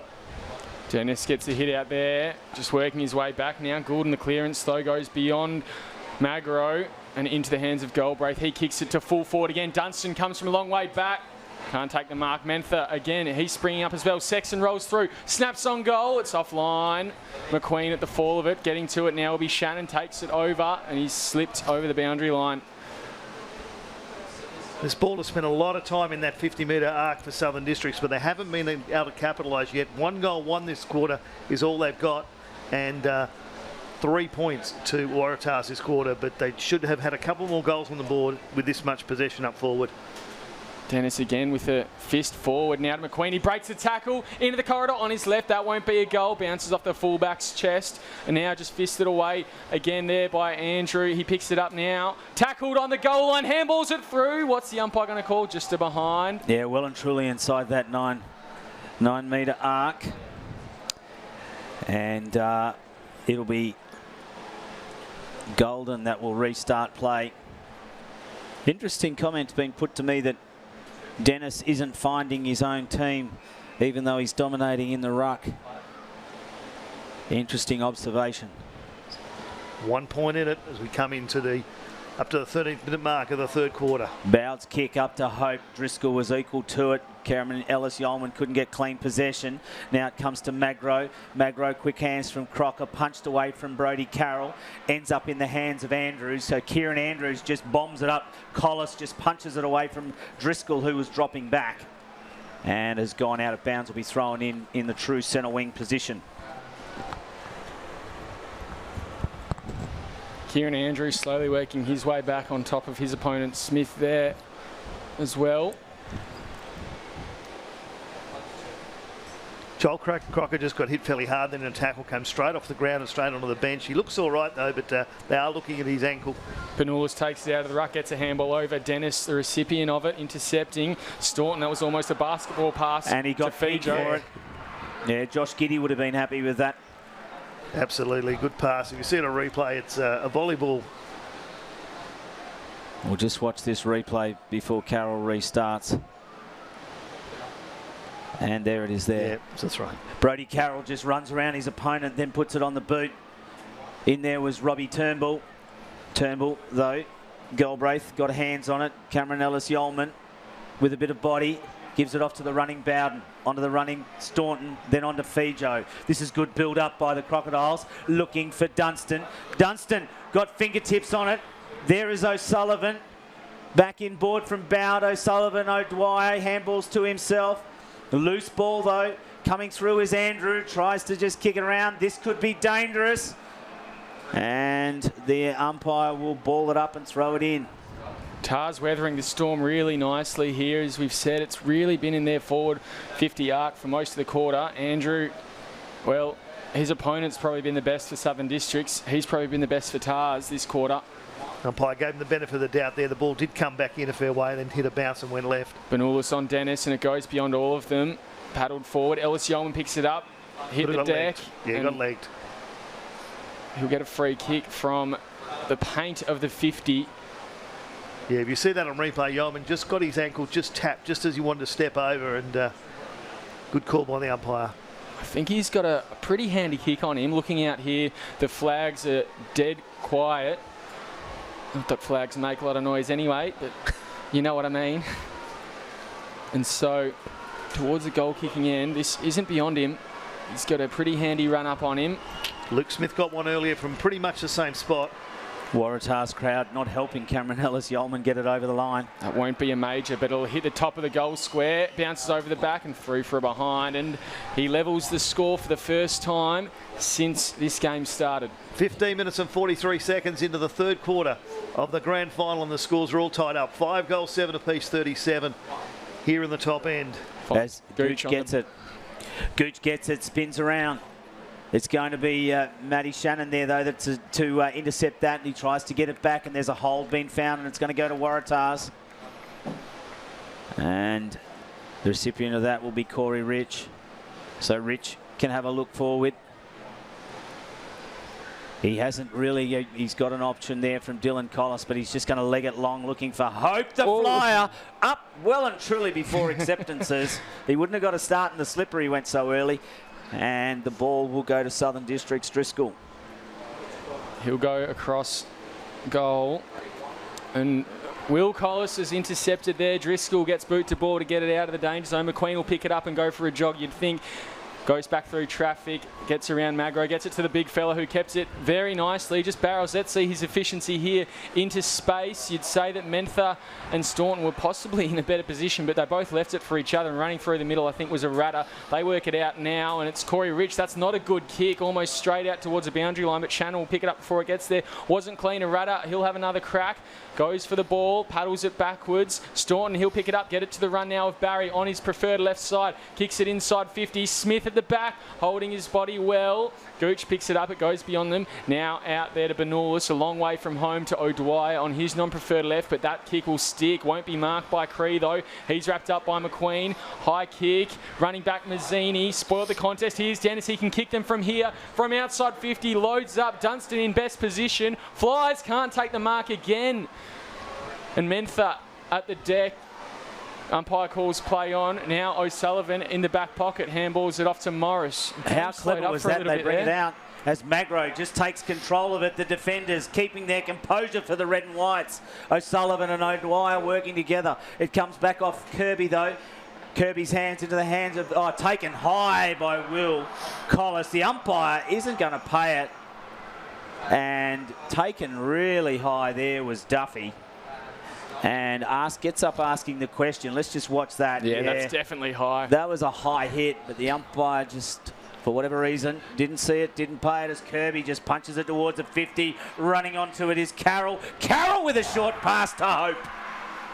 Great kick there. Great work from Carroll and Kirby. I think they used to be housemates as well. And Carroll's kick was just laser beam-like to Darcy Hope. Yet to really have a major impact. Here comes Carroll to the bench now.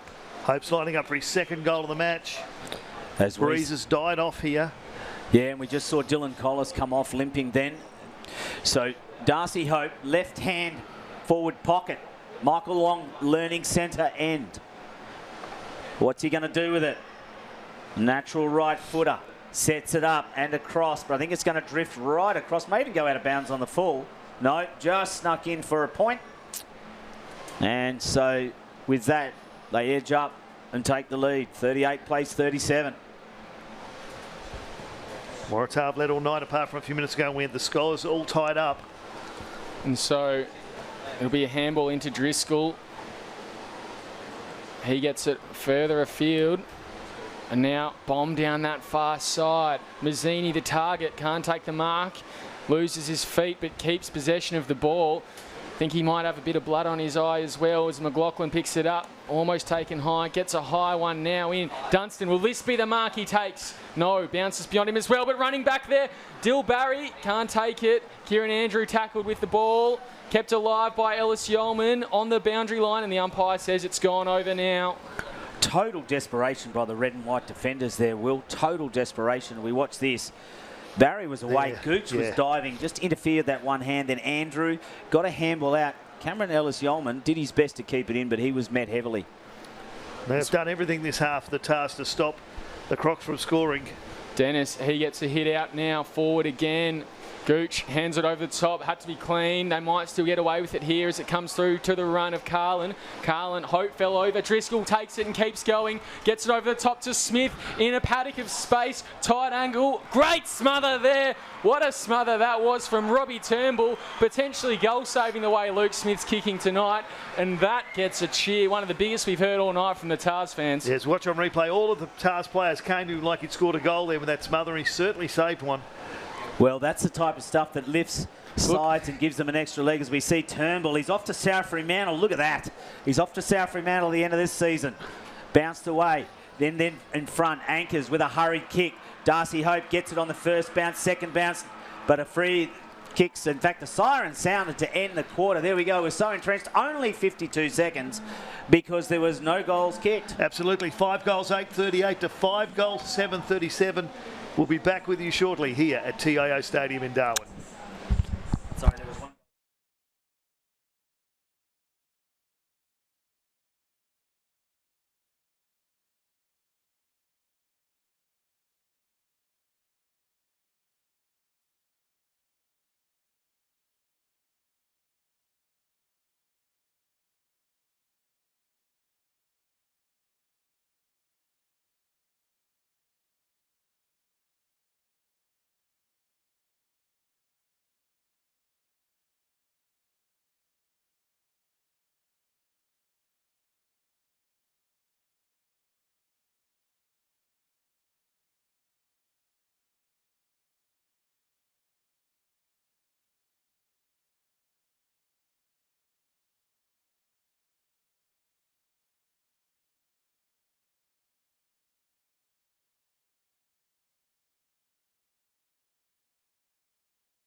Welcome back to the 22-23 TIO NTFL Men's Premier League Grand Final from TIO Stadium here in Darwin. My name's Nick Dax. My commentary partners this evening, Ashley Menakaris and Will Zar.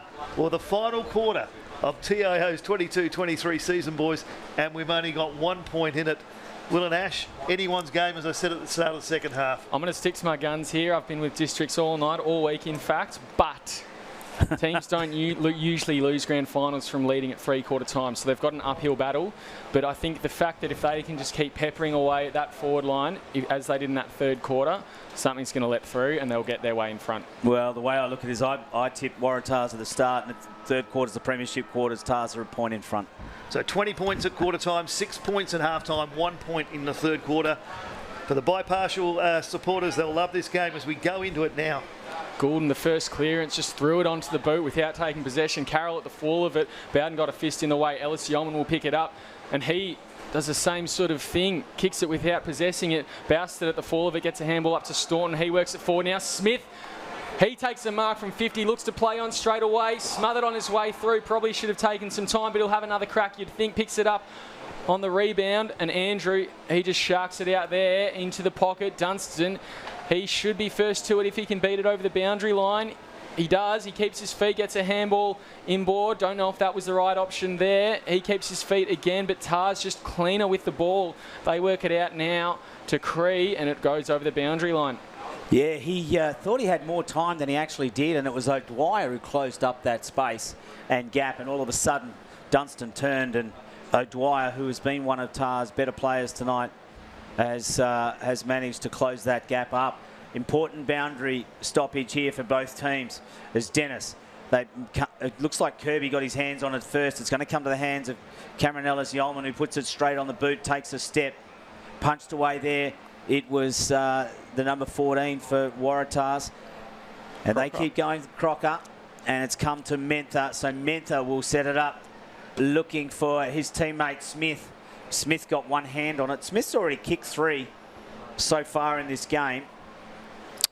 Smith, and there we just see Cameron Ellis-Yeoman. Early days, Smith is looking like the main target inside that forward 50. Be interesting to see if they keep using him and how Waratah quell him. The ball comes in now in that forward pocket, goes over the back.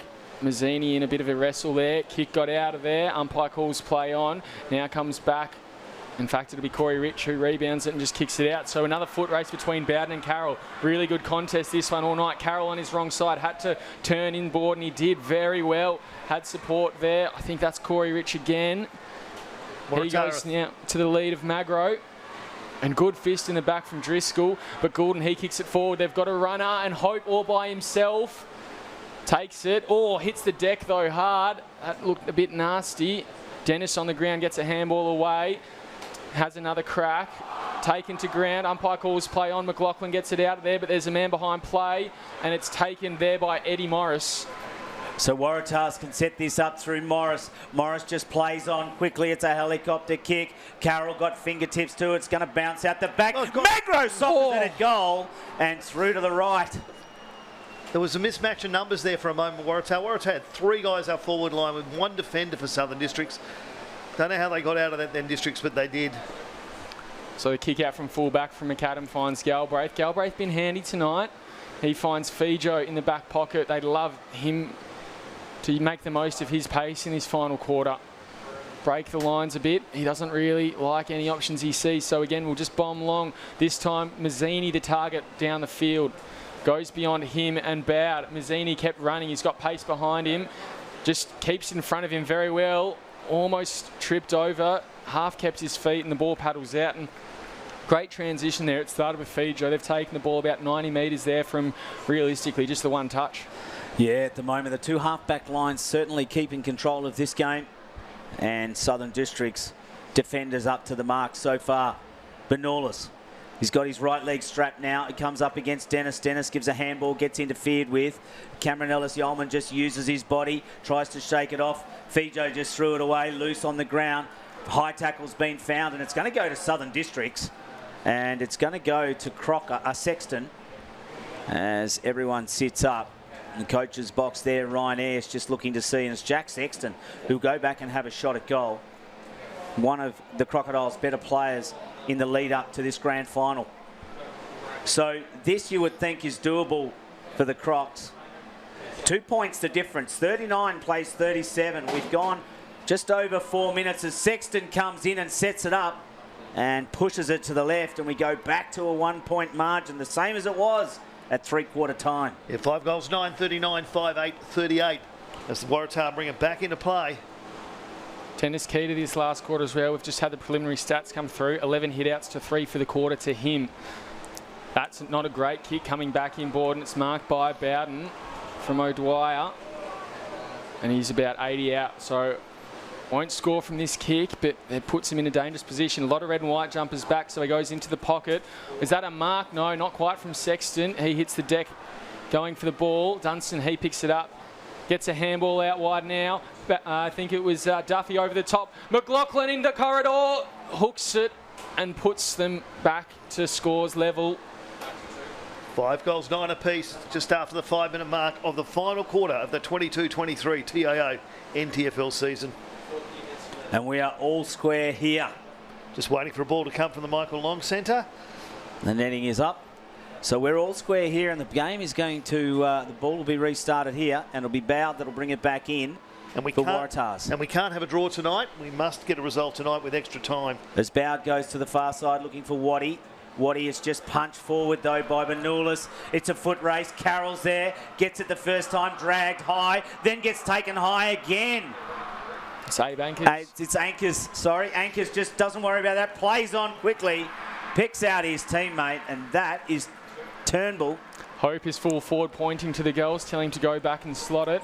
Well, Robbie Turnbull produced one of the great smothers towards the end of the third quarter. Now he has an opportunity to follow that up with a little bit of scoreboard pressure. He's going to kick from a long way out, though. He's going to be on that 50-metre arc, you would think, by the time he lets go.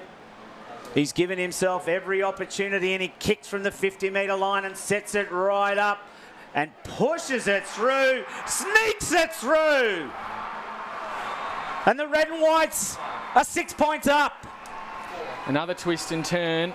Rob Turnbull, that goal as good as his smother, every single inch of it. That's Tar's first goal since just into the second quarter. It's been a long time coming. Spent a lot of time down Southern District's end, but as we watch as the ball gets played on here, very quick play. Turnbull took it, and straight away, as you can see, everyone was pointing, just go back and have a go at this. They trusted him, and he certainly made it. Big crowd here from the Tars tonight. And the chant goes up for the red and whites, Nick. Yep, they've had 3 sides in the finals today. Waratah yet to come home with the silverware. We've got about 15 minutes left, you'd think. Possibly a bit more. Kirby on Dennis in the ruck again. What a contest it's been. Dennis gets a hit out there. Turnbull almost first to it, but it was Duffy who took possession and took the ball with him as he went forward. We'll have a ball up just forward of centre for Districts. How will they respond? It's one out there by Kirby. Quick hands off the boot. Here they go. Magro in a foot race with McAdam. McAdam gets it, can't get clean. It's going to be kept in, you would think. Just sock it over the top is clever. Benulis waited for it, heard footsteps in the end, I think. It's picked up by Galbraith, who just put it forward. Galbraith punched it away there, though, from Mazzini. Loose on the ground. Mentha can't get it. The Crocs still trying to build it. Picked up by Turnbull. Turnbull's hurried kick will go over the top of Dennis, though. The big ruckman's got time. Has he, though? Run down by Magro out to Fijo. Fijo with a right foot pass looking for Cameron Ellis-Yeoman. It's gone off his fingertips. Sliding in there was McQueen. Ellis-Yeoman to help out. Comes now to Mazzini. Mazzini's kick's interfered with. Leading is Dunstan. Front and centre, though, is Fijo. Fijo with a hand out to Staunton. Out to Stevens. Stevens' right foot snap at goal is going to go out of bounds on the full. And that is a sign for me to take a breath and to hand over to Will. Good build up there from Southern Districts, and they've just shown there they're going to keep coming all night long. And Mentha got a knee in the back there. He was down for a few seconds, but he's managed to get rid of the trainer and he's run on a bit, so it was just a knock. Bowed out of the back pocket now, a long way down the line. Smith, he gathered it, kicked it forward. Well picked up by Andrew. Not really a clean handball, but it'll work for them again. Will Collis to Morris. Morris goes inboard again, and Tar's working it out. through Gooch. Gooch now down to Carlin. Carlin to the lead of Hope by himself, takes a mark. 48 out from goal, and it's an open goal square. Took his time though, and he'll go back and have a shot, you'd think, from the depths of his range. Oh, and there's a 50. So the Southern Districts player, we'll see it on the replay. The Southern Districts player came into the protected zone, running around the outside just as Darcy Hope was backing up. Got told by all his players to take his time and take the shot, and then got the benefit of the 50 metre.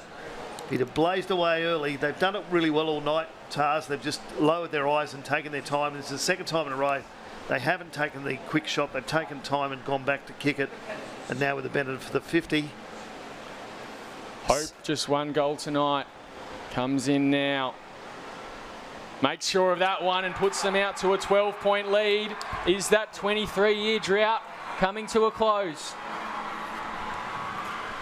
Well, hopefully we'll get to see an instant we'll see the replay of that as the player comes through. And there's the handball over.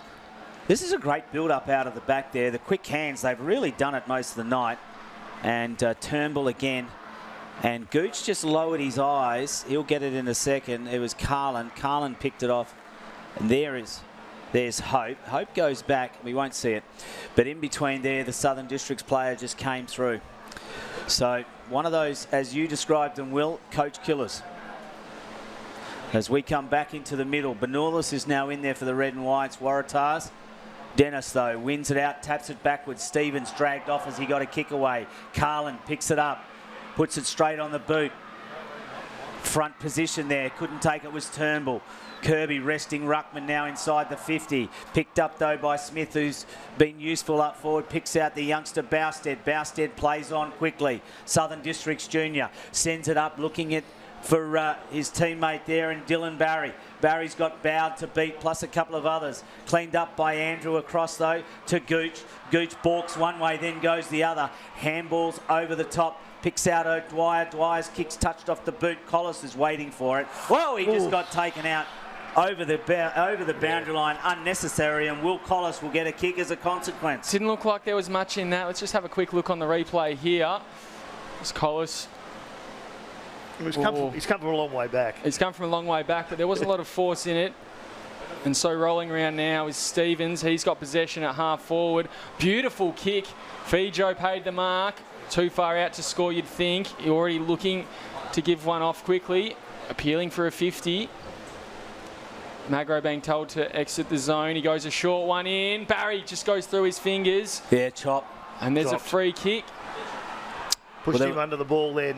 Yeah, and that was Benulis was the one who committed that infringement. Magro, as you saw on the screen there, just keen to get out of the protected zone. Doesn't want to give away a 50. They won't go away, Southern Districts. They were minor premiers, only beaten twice during the home and away season. Kicks that one, and he's got it. So Southern Districts reduce it to just 6 points, 6-9-45. Waratah 7-9-51.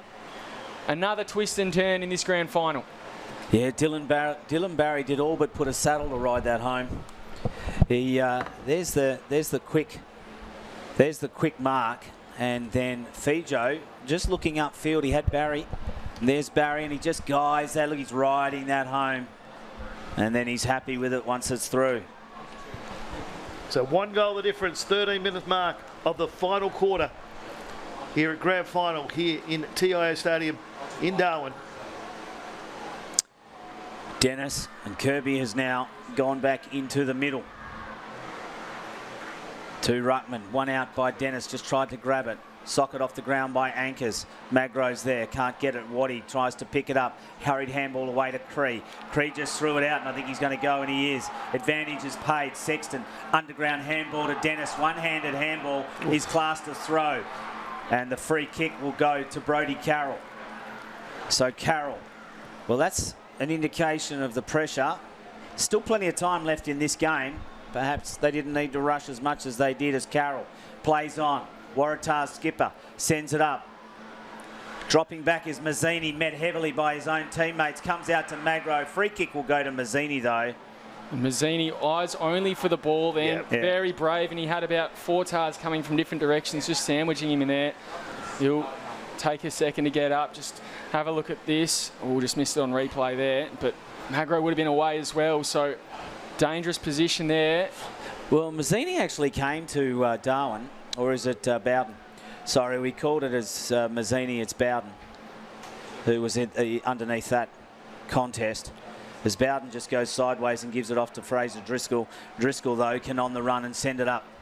Looking for Dennis up forward. He won't mark it, but Smith will crumb it. Who would have thought? He's got a runner on the inside. He'll go into him. It's Stevens. Stevens goes further afield now, and it's marked by Mazzini. And a short one over the top to his captain, Staunton. He takes the mark as well. Safe hands, and he is in a scoring position here. Jack Sexton just coming to the bench with a bit of a knock. Unconventional, but that too was another good build-up. They've just traced the arc of the 50, trying to find an entry, and then Staunton has offered it a short, sharp one. Had to be clean with his hands, and I think that was a big W as soon as he kicked it. Yeah, no, I got to say to you, it's a good person to have the ball in the hands of, because Dean Staunton is pretty good in front of goal. So the skipper comes in and sets it up long and high, and they love it in the full forward square. Just turned at the last second. And hit the post. Important behind, though, takes it to less than a goal. I said before, we can't have a draw here tonight. If it gets a draw, we go to extra time. We saw that 2 years ago in Nightcliffe's third of their three-peat against St Mary's. Overran the Saints in extra time, they did. Will we have the same tonight? They run it out, Waratahs, get a long kick away. Benulis is there, Kirby's there. Dennis just brings it down, McQueen overruns it, but it isn't from Galbraith. Galbraith's short kick, though, is chopped off. And they'll have an opportunity here through Crocker to just settle this down. Waratahs, Morris is presenting himself, but he ignores him and goes over the top, goes to Carroll versus Smith. Punched away by Smith. Out of bounds and will be thrown in. And so we tick to 16.5 minutes. We haven't had the longest quarters here. Obviously, not a lot of extra time with goals scored and balls out of bounds. You'd think 6, 7, maybe even 8 minutes left in this one, but not much more than that as the ball goes in. Dennis on Kirby, gets it down, taken out there by Stevens, just sharks it forward. It hits grass in the forward line, will roll over the boundary line, you'd think, and it does. So good ground gained there from the Crocs. And again, they will keep peppering away at that forward line, make it a pressure cooker and hope for a Waratah slip up, though it's not a defence you were going to expect to slip up too often. No, just the 3 goals scored so far in this final term. Dennis going deep. Cameron Ellis-Yeoman had his kick smothered. Mazzini has it punched away from him. In there is Staunton, bounce of one, hurried handball out. McQueen can't get clean possession. And the ball will be thrown up about 40 metres out directly in front from the Southern District's goal. Kicking left to screen. It's probably not going to be that much time on as it's one out by Dennis. O'Sullivan just punches it back. Comes outboard though. Delahaye overruns it. Diving in there is Cameron Ellis-Yeoman. Delahaye with quick hands back. They get it out again. Fijo just a gentle tap on. So too comes to Barry. Barry can't get clean possession. Socked by Sexton and will miss everything. And will go out of bounds. Mentha in the goal square there, holding on to something, or has he just been winded? He's holding his head. And we'll have a restart 10 metres around from the district's goal. 18 minutes gone. What a grand final we've had tonight. The ball comes up now. Dennis on Kirby. Hit out comes down into that centre corridor. Smith picks it up, gets a handball away. Now it's Stevens. Stevens gets a goal! And the Crocs hit the front for the first time tonight. 7 goals, 10. 52, they lead Waratah by the slenderest of margins, 7-9-51. As you said, well, that's the first time tonight Southern Districts have hit the front. They have spent so much time in their 50 for a lack of scores, and they needed that one, and that's brought the Crocs crowd into it as we watch in replay. Pretty messy goal. Well, Dennis just punched it to a space, and he was hoping that someone ran onto it. They just said, there's Smith again. Just got a handball out. In fact, it was big Sam Dunstan, the full forward. So Dunstan lucks a fortune for the big man, and it landed in his hand because he has had a torrid night trying to mark him tonight. Absolutely. I don't think he could drop that. That was punched straight at him, and I don't think it was game for him, but it certainly went straight to him, and he did well, though, with the snap. We'll give him that. Kirby, one out backhanded by Dennis. Here they go. Morris is wrapped up quickly by McQueen, and umpire Biddiscombe says, I will ball it up. We're about 30 seconds away from time on. Waratah haven't won for 23 years. They've been in front all night, and Southern Districts have gone to the lead by 1 point. Ball comes back now. McLaughlin trying to pick it up. So too Turnbull for Waratah. It's gotten out there by Stevens, but he's taking the ground now with Waratah. Eddie Morris, he kicks it inside 50 to Benulis at full forward and just muscles his way forward. Great mark from Tommy Benulis, 25 out directly in front. Well, that's the thing about contested marks up forward, and it's the one thing that Waratahs have done pretty well this season, and we haven't seen too many other clubs do it. But whether it's Benulis, whether it's Darcy Hope, they've been able to use their body, or even Magro, the smaller of the forwards. So the question now, no pressure. This is a pressure goal to Tommy Benulis. He's directly in front, 30 metres out. Will they be able to take the lead back? Benulis comes in, sets it up, puts it through. The red and whites are back in front. And they're coming from everywhere for him. They know how important that kick was. A point would have tied it up, but they needed that goal. So there's 5 points in it. As we're into time on, there will not be a lot in this game. That's only the fifth goal scored for the quarter. So a little bit longer than the third quarter with the one goal scored. As we see, and it's Morris again. They were determined to get it out of the middle after that goal from Dunstan, and Benulis with just great body. So too here though, will the Crocs. Well, this probably the most important restart in the game. Dennis on Kirby, the two best ruckmen all year. Dennis just sharks it down, comes to Districts, they work it forward. Mentha can't take the mark, he trips over, so does his opponent. Morris nearly taken high, he gets another centre clearance there. Hope from the back, just gets on the ground. Carroll, he tries to pick it up, works it forward to Magro. McAdam putting the body pressure on. Handball, there's a runner forward. Here comes Anchors into an open goal. Is that the sealer? Waratah hit an 11-point lead late in the grand final here.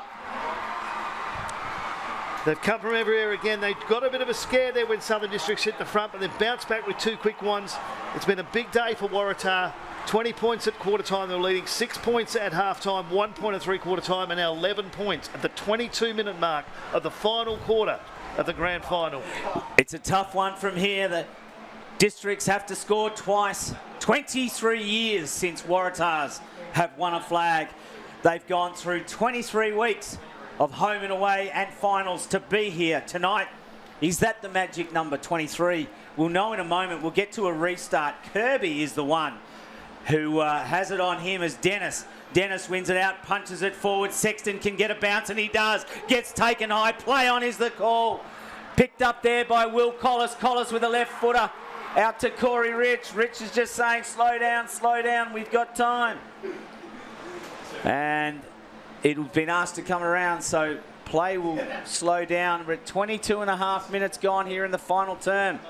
Rich just puts it on the boot to a contest. Bounces there, McLaughlin. Dennis just scoops it up and puts it straight on the boot and sends it back to Southern District centre half forward. But Bowd is there to clean up. Jake Bowd sends it back to where it came from. McAdam will take a mark. He's been one of the District's players' better defenders tonight as McAdam just chips over the top. There's O'Sullivan chipping in, holding it up. Is that the ball game, Will? As O'Sullivan just sends it forward, looking for Magro. Magro takes a mark. What a chain. Two great marks from the Waratahs there. Magro, maybe within his range, he plays on, runs to 50, kicks it to Hope in the goal square. Hope tried to muscle his way through. Ball hits the deck now. Abe Anchors kicked that last goal, gets into a better position, rolls around, snaps on goal. Just to behind, but it puts them 12 points up, and you don't think they can lose from here. Two straight kicks level this game. Driscoll will play on from full back and just barrels it down the line. Not a good one though. Straight down the throat of Corey Rich again. Waratahs have thrown a sweeper back, so they've got one extra man in defence. He just goes straight backwards. And he's going to just really slow it down. O'Sullivan, son of Nick O'Sullivan, who played in that grand final 23 years ago. He kicks it deep into the forward line and spoiled over. 24 minutes gone here. The clock doesn't stop when it goes out of bounds in the NTFL. So the clock will tick down. As we said, what has there been? 5 goals this quarter, Nick? Yep. As we come back over, the Dennis just took it out of the air, tried to hurry kick away. Fijo bounces it, coming through was Golden. He's kicked a couple tonight. There's Delahaye, can't get clean hands now. It's to Morris. Morris, if he can pick it up, can have a look. Comes to Benulis with a hurried right foot. Darcy diving, couldn't quite take it. Magro can't get clean possession. Diving under there was there. It comes out to Brodie Carroll and the skipper kicks it. Is that fitting that at the end of 23 years, it's the skipper that kicks the goal? And Brodie Carroll, what a man. Absolute heartbeat of this footy club. And he kicked one early. He was one of the better players early to establish that early lead for Waratah. And as you said, Ashley, could not be a better bloke for the club, for the story, for the flag to kick the sealer. Well, he was there. It was Benulis that sent it down. But look at the work rate here of Brodie Carroll. And then Magro was in there as well. And then it just popped up to Carroll and it was like, that's mine. 18 points, the difference now, 10-10-70. Waratah leading district 7-10-52. Well, this is red time and it's not negotiable. As we've got a 666 infringement. And it's Brodie Carroll, the infringer. He comes into the centre square now. They won't be too upset with that. There's a siren. Waratahs have ended a 23-year drought. They are the premiers in 2022-23, and the Red and White Army is surging out onto the field. Yes, 20-point lead at the first quarter, 6 at half-time, 1 at three-quarter time, and then very strong. After going behind for the first time in the match, Waratah came away with an 18-point win, 10-10-70 to 7-10-52 here in the grand final. The goal scorers today for Waratah: 2 for Brodie Carroll. He'll never forget the second one. Goulden got 2. Darcy Hope got 2. Magro got 1 early. Turnbull got 1 late. And Akers got 1 right towards the end there, Will. And Benulis got the one that got him back in front. For Southern Districts, Mentha got 1. Sam Dunstall 1. Dylan Barry got 2. And Luke Smith, who had a great game, got 3 in the end. But a great game all round and a great game of footy that Waratah came away, Ash, in the last couple of minutes. Yeah, I got to say to you, they had the gauntlet thrown down to them, Will, didn't they, by Southern Districts, and they levelled it and then they went to the front. But they kept their composure and their midfield just lifted, even though Matty Dennis was doing his best. I mean, Morris in the mid zone there. Turnbull really kept the pressure on and then kept it going forward, as we see some of the highlights of Dennis.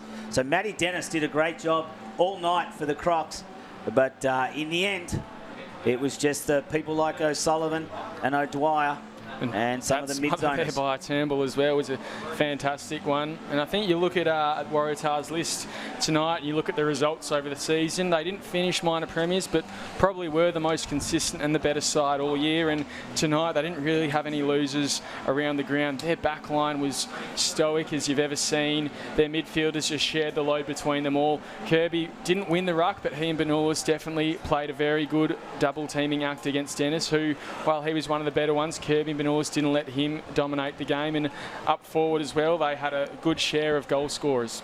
So it's been a big season this year in 22-23. Of course, the brand new side Pint were into the competition, who did a great job. Didn't just miss out on finals, but they was definitely a breath of fresh air for the competition, with their crowd getting right behind them all year. Your highlights for the season, Will? For me, calling the grand final was a fantastic way to cap it off. Not the closest game you've ever seen, but for probably 85%, it could have gone any way until Waratah broke away early. I think you're right, the addition of Pine adds a breath of fresh air, and it means that top 5 finals competition's a bona fide finals series without sort of compromising the talent in it and extending it to a 9-team competition. And at round 12 or 11 or 12, any of those 4 sides, including St Mary's and Nightcliff, could have won the flag on the day, but I think Waratah just looked good after round 12. I know they got beat by Southern Districts in that game, but apart from the St Mary's after the siren loss, they have been dominant through the finals. Yeah, absolutely. I think Waratah, particularly this final series too, they beat Southern Districts and they beat St Mary's, who were the two real challengers. Nightcliff did finish in fourth and had a really good finish to the season, but really I think we're making up the numbers. But yeah, the Red and Whites will be the story of the season. From the start, they won in round one by 100 points over last year's grand finalists, last year's premiers in St Mary's. They're the reigning premiers no more though. It's the Warriors who will enter the off-season and next season as reigning premiers, and couldn't be more deserving.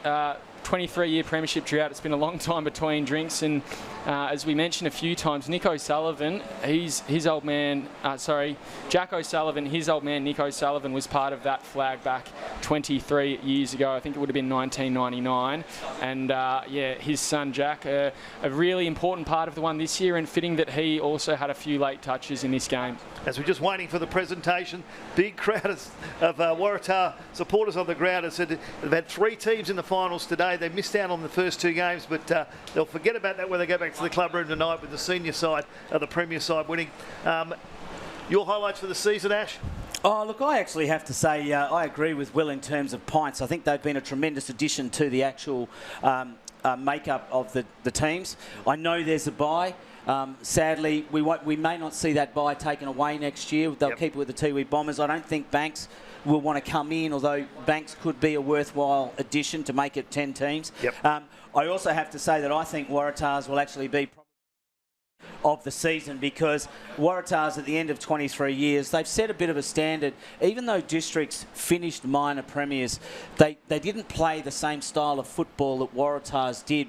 I think what we saw in the final series was Waratahs played a style of football from end to end that no side could match, and we saw that towards the end tonight. But full credit to Shannon Rusker and his team at Southern Districts, because at the end of the day, Waratahs controlled that game for most of the 4 quarters, and they fought themselves back to be level pegging and give themselves a real chance of actually winning the game. And it was there, but Waratahs just determined in that middle. As I said, Edward Morris was in there. So too was Brodie Carroll. So too was their ruckman Kirby, and then up forward they had Magro. But it was their defenders tonight that I thought won in the game. And Jack O'Sullivan, from my point of view, was actually pretty strong for 4 quarters. And he made hard work for everything that Dunstan wanted to do. Absolutely. They spent a lot of time up their forward line tonight, Southern Districts, not just in forward, but inside the 50. They just couldn't pinch that goal. And then when they got in front, Waratah just went up a gear from that moment on, and then went bang, bang, bang and got the 3. And would have been a bit of an upset story for him if they had gone down in the end, but they led all night apart from that 1 minute or so where Southern Districts got in front. Do you think that they actually benefited enough, Will? Sorry if I can ask a question there. Do you think Southern Districts benefited enough from Matty Dennis's dominance in the ruck? I mean, you know, we saw Morris just clean up every time Dennis got the ball. I think in the middle, not as much. Around the ground, I think, is where he does his most damaging work, because while Kirby is mobile, he's probably not as mobile as Dennis, and around the ground as well. Dennis is just able to muscle his way through and I guess follow up his act as a ruckman, as a rover. Benulis, on the other hand, he sort of gets caught behind there because he's just not as big and strong. But it's in the middle where I think he just rucks it and hits it out of there, and it's the TARS defenders who read it off his hands. And the TARS defenders on Dunstan, he had a lot of opportunities tonight. I know a lot of people have been watching him on TV thinking he's had a few chances today. He had the same last week, but he came good in the end and got 5. But tonight, they didn't give him a breath. They didn't give him anywhere to move.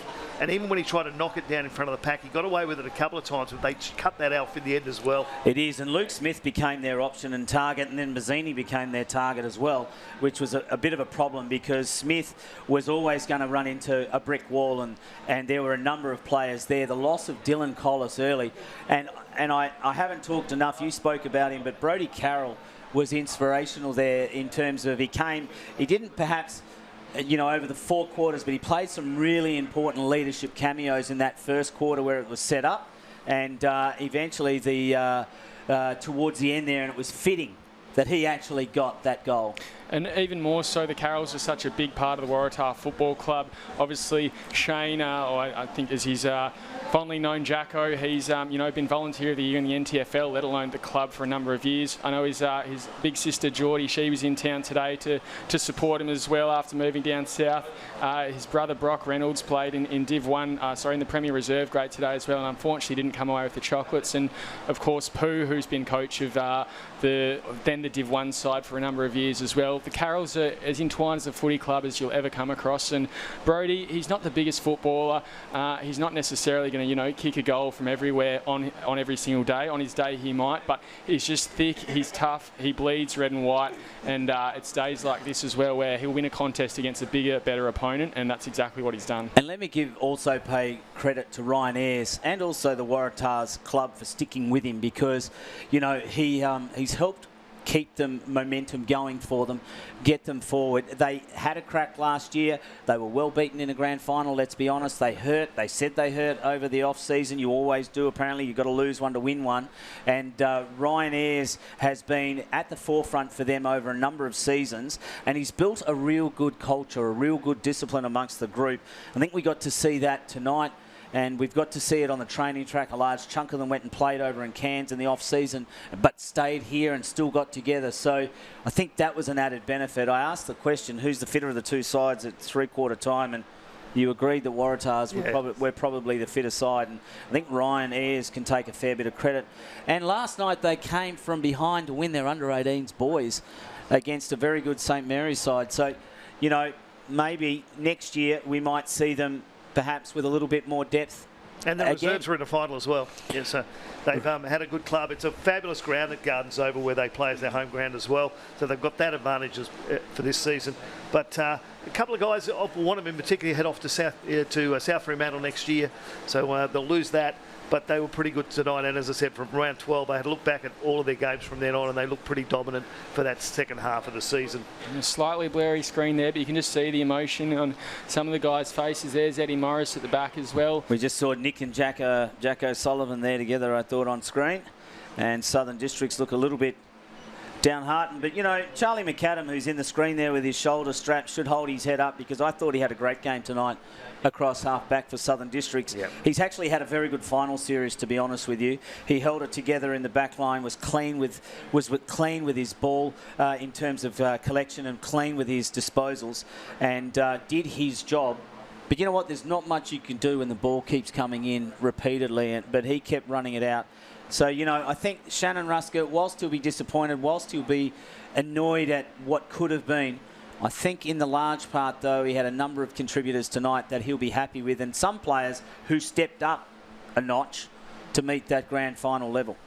Yeah, the interesting thing with Southern Districts, which I think has been fruitful for Waratah, is this Waratah side has been building probably for 3, 4, maybe even 5 years. Southern Districts have sort of had a bit more of a quicker rise up the ladder, I guess you could say, and it would just be a matter of making sure they can hold the key parts of that group together, bring them back up next year if they're Southerners, or make sure that they don't go to any other clubs if they're locals up here. But yeah, that's sort of the question for Southern Districts in the off-season. As we said, it's been a fantastic year for them. Players like Sexton, like Luke Smith, who've sort of come from down south, have really gotten involved in the footy club. Getting Matt Dennis across from Southern Districts, and Ronnie Fijo from Wanderers as well have been great additions. And unfortunately, they couldn't come away with the win tonight, but they should be proud of their efforts. So guys, that's about it for us. They're about to go and give the medal presentation. Thanks for joining us tonight for finals action for the 22-23 TIO NTFL Men's Premier League. It's been a pleasure to host you this evening. My name's Nick Danks. Ashley Manakaris-Woolzar, thank you for this season. It's been a beauty. And we'll catch you next season here in the NTFL in Darwin. Thank you. Good night.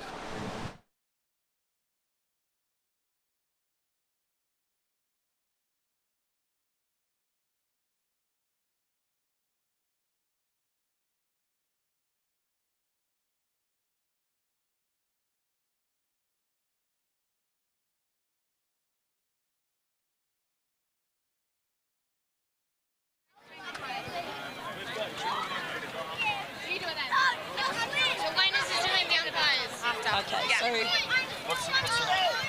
Andrew Wainwright, umpiring manager. Right. Yeah, driving around here. Can I just say Andrew? Yeah, umpiring manager. Umpiring manager. Well, tonight I am joined by Andrew, the umpiring manager, who will present tonight's award.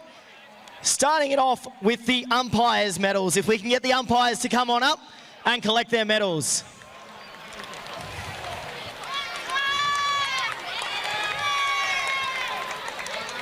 A huge thank you to the umpires for tonight's match and, of course, throughout the season.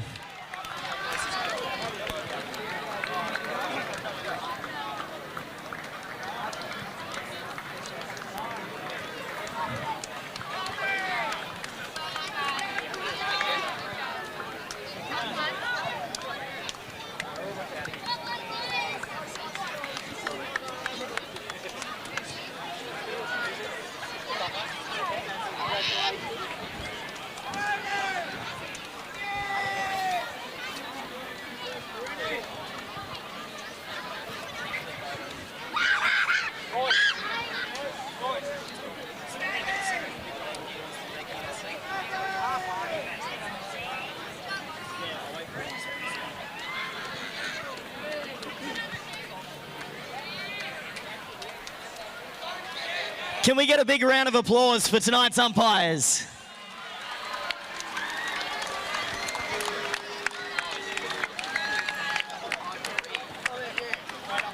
All right, tonight we are also joined by Jill Martin from TIO, who is going to help us present the Best On-Ground Shaney Medal for the most outstanding individual performance in today's grand final. The player deemed best on ground by the umpires in today's Men's Premier League TIO NTFL Grand Final. For Southern Districts, number 21, Matthew Dennis.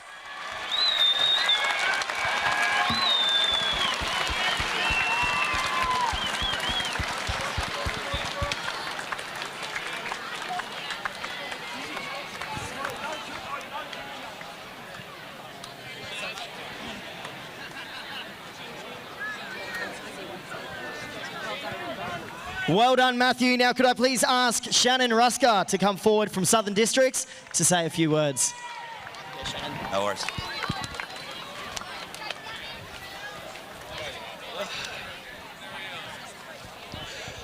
Firstly, well done to Ryan and your boys, mate. Ezzy, you're an unbelievable coach, mate.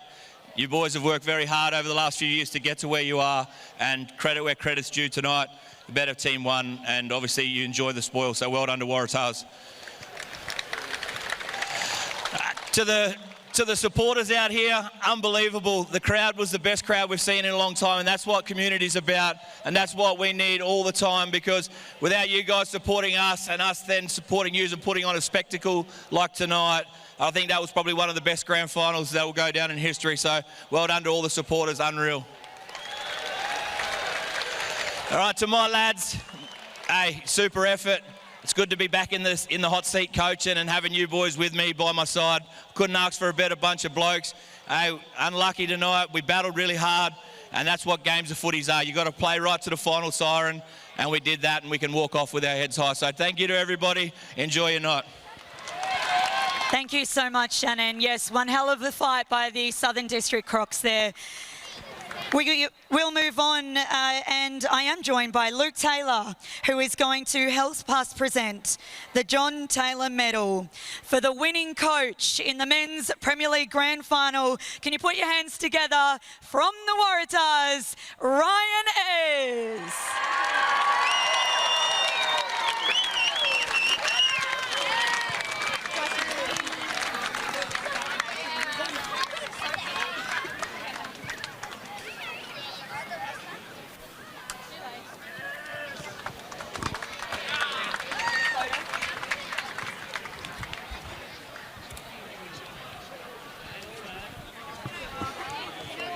So, firstly, thanks to the Shannon and the Crocs boys.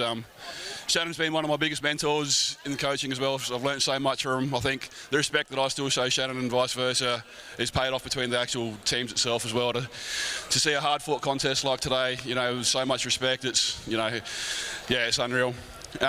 There's quite a few people.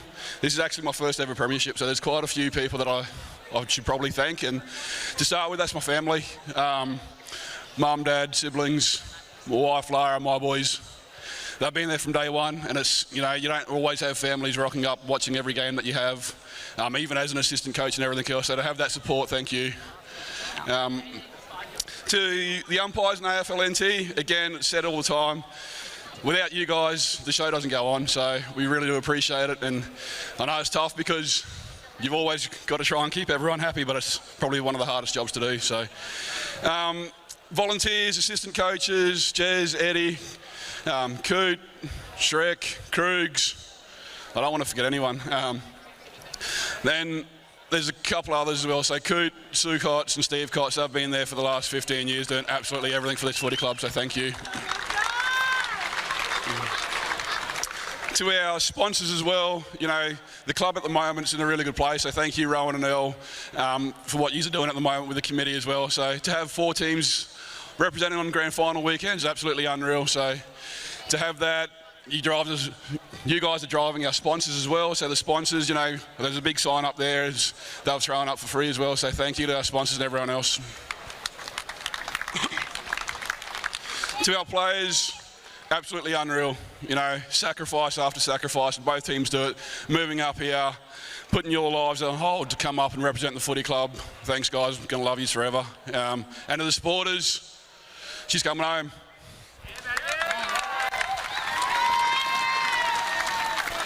You're going to read the team out. Okay? You're going to read the team out. Just come down here. Right. I've got it. All right, ready? Captain nice. So player number 1, Jaden Magro. So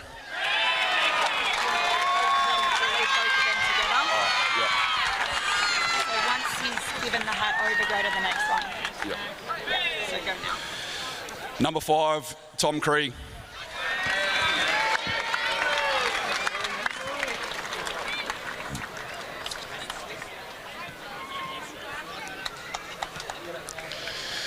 Number 6, Will Collis.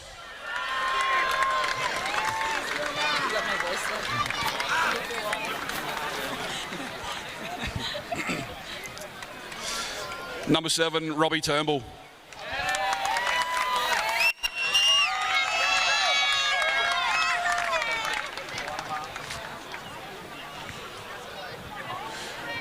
Number 8, Dan O'Dwyer.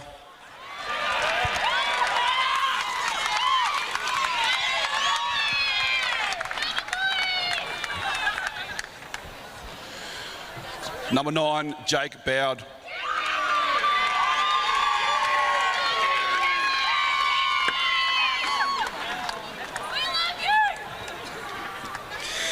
Number 10, Adam Gordon.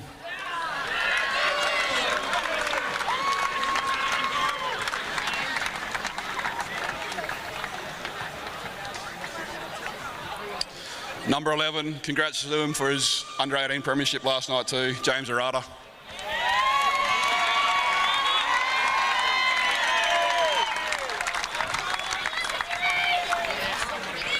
Number 14, Joel Crocker.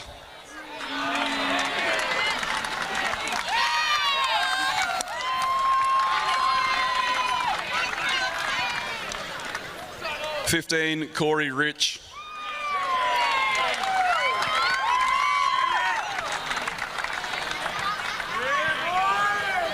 (16) Eddie Morris.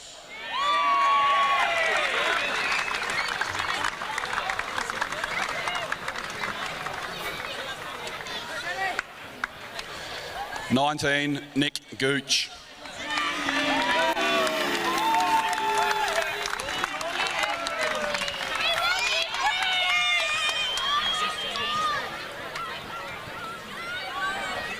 (21) Abe Ankers.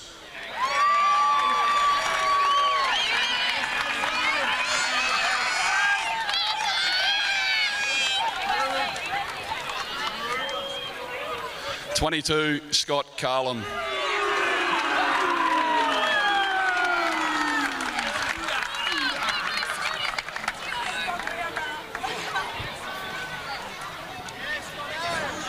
(23) Darcy Hope.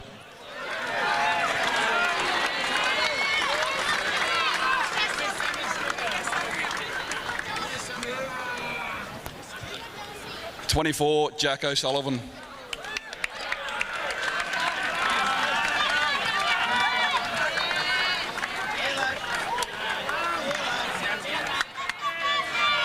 25, Kieran Andrew.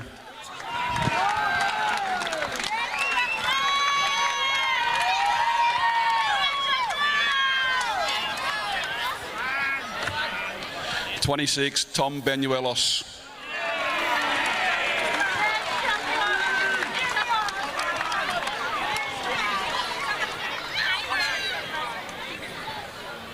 (34) Marcus Waddy.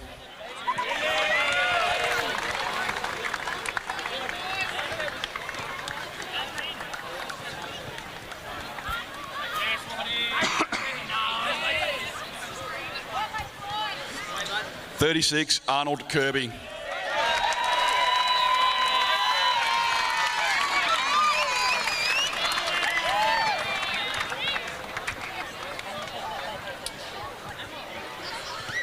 And Vice Captain number 4, Dylan Collis. You ready? So I'll ask the captains and the coach to stay up here with us and then really hype up the guy giving it. Dylan.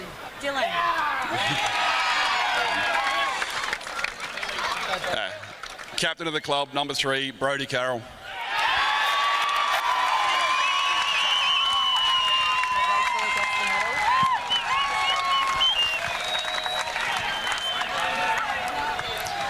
All right, we will ask for the captain and the coach to stay on stage with us. Yeah, huge congratulations to the Waratah players. Now, I would like to ask Anthony Hoban, actually the last Premiership captain of the Waratahs. More than 20 years ago, this was in the hands of the Waratahs. I'd like to ask him to now present the Premiership Cup and the flag to the Tars, captain and coach.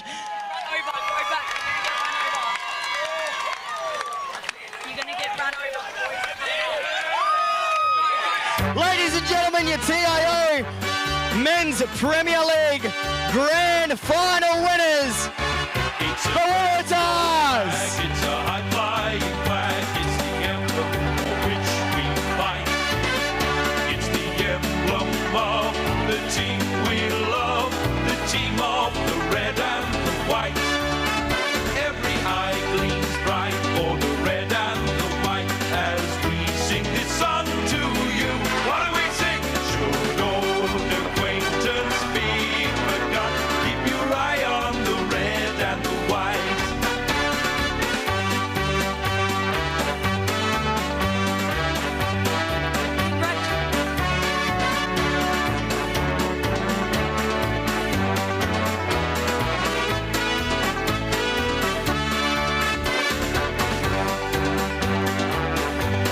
Thank you so much to the Southern District Crocs for coming out and making it to the grand final. One last big congratulations to the Waratah Football Club. Do make sure you get home safely. We will see you next time right here at TIO Stadium. Have a great night. It's the emblem for which we fight. It's the emblem of the team we love, the team of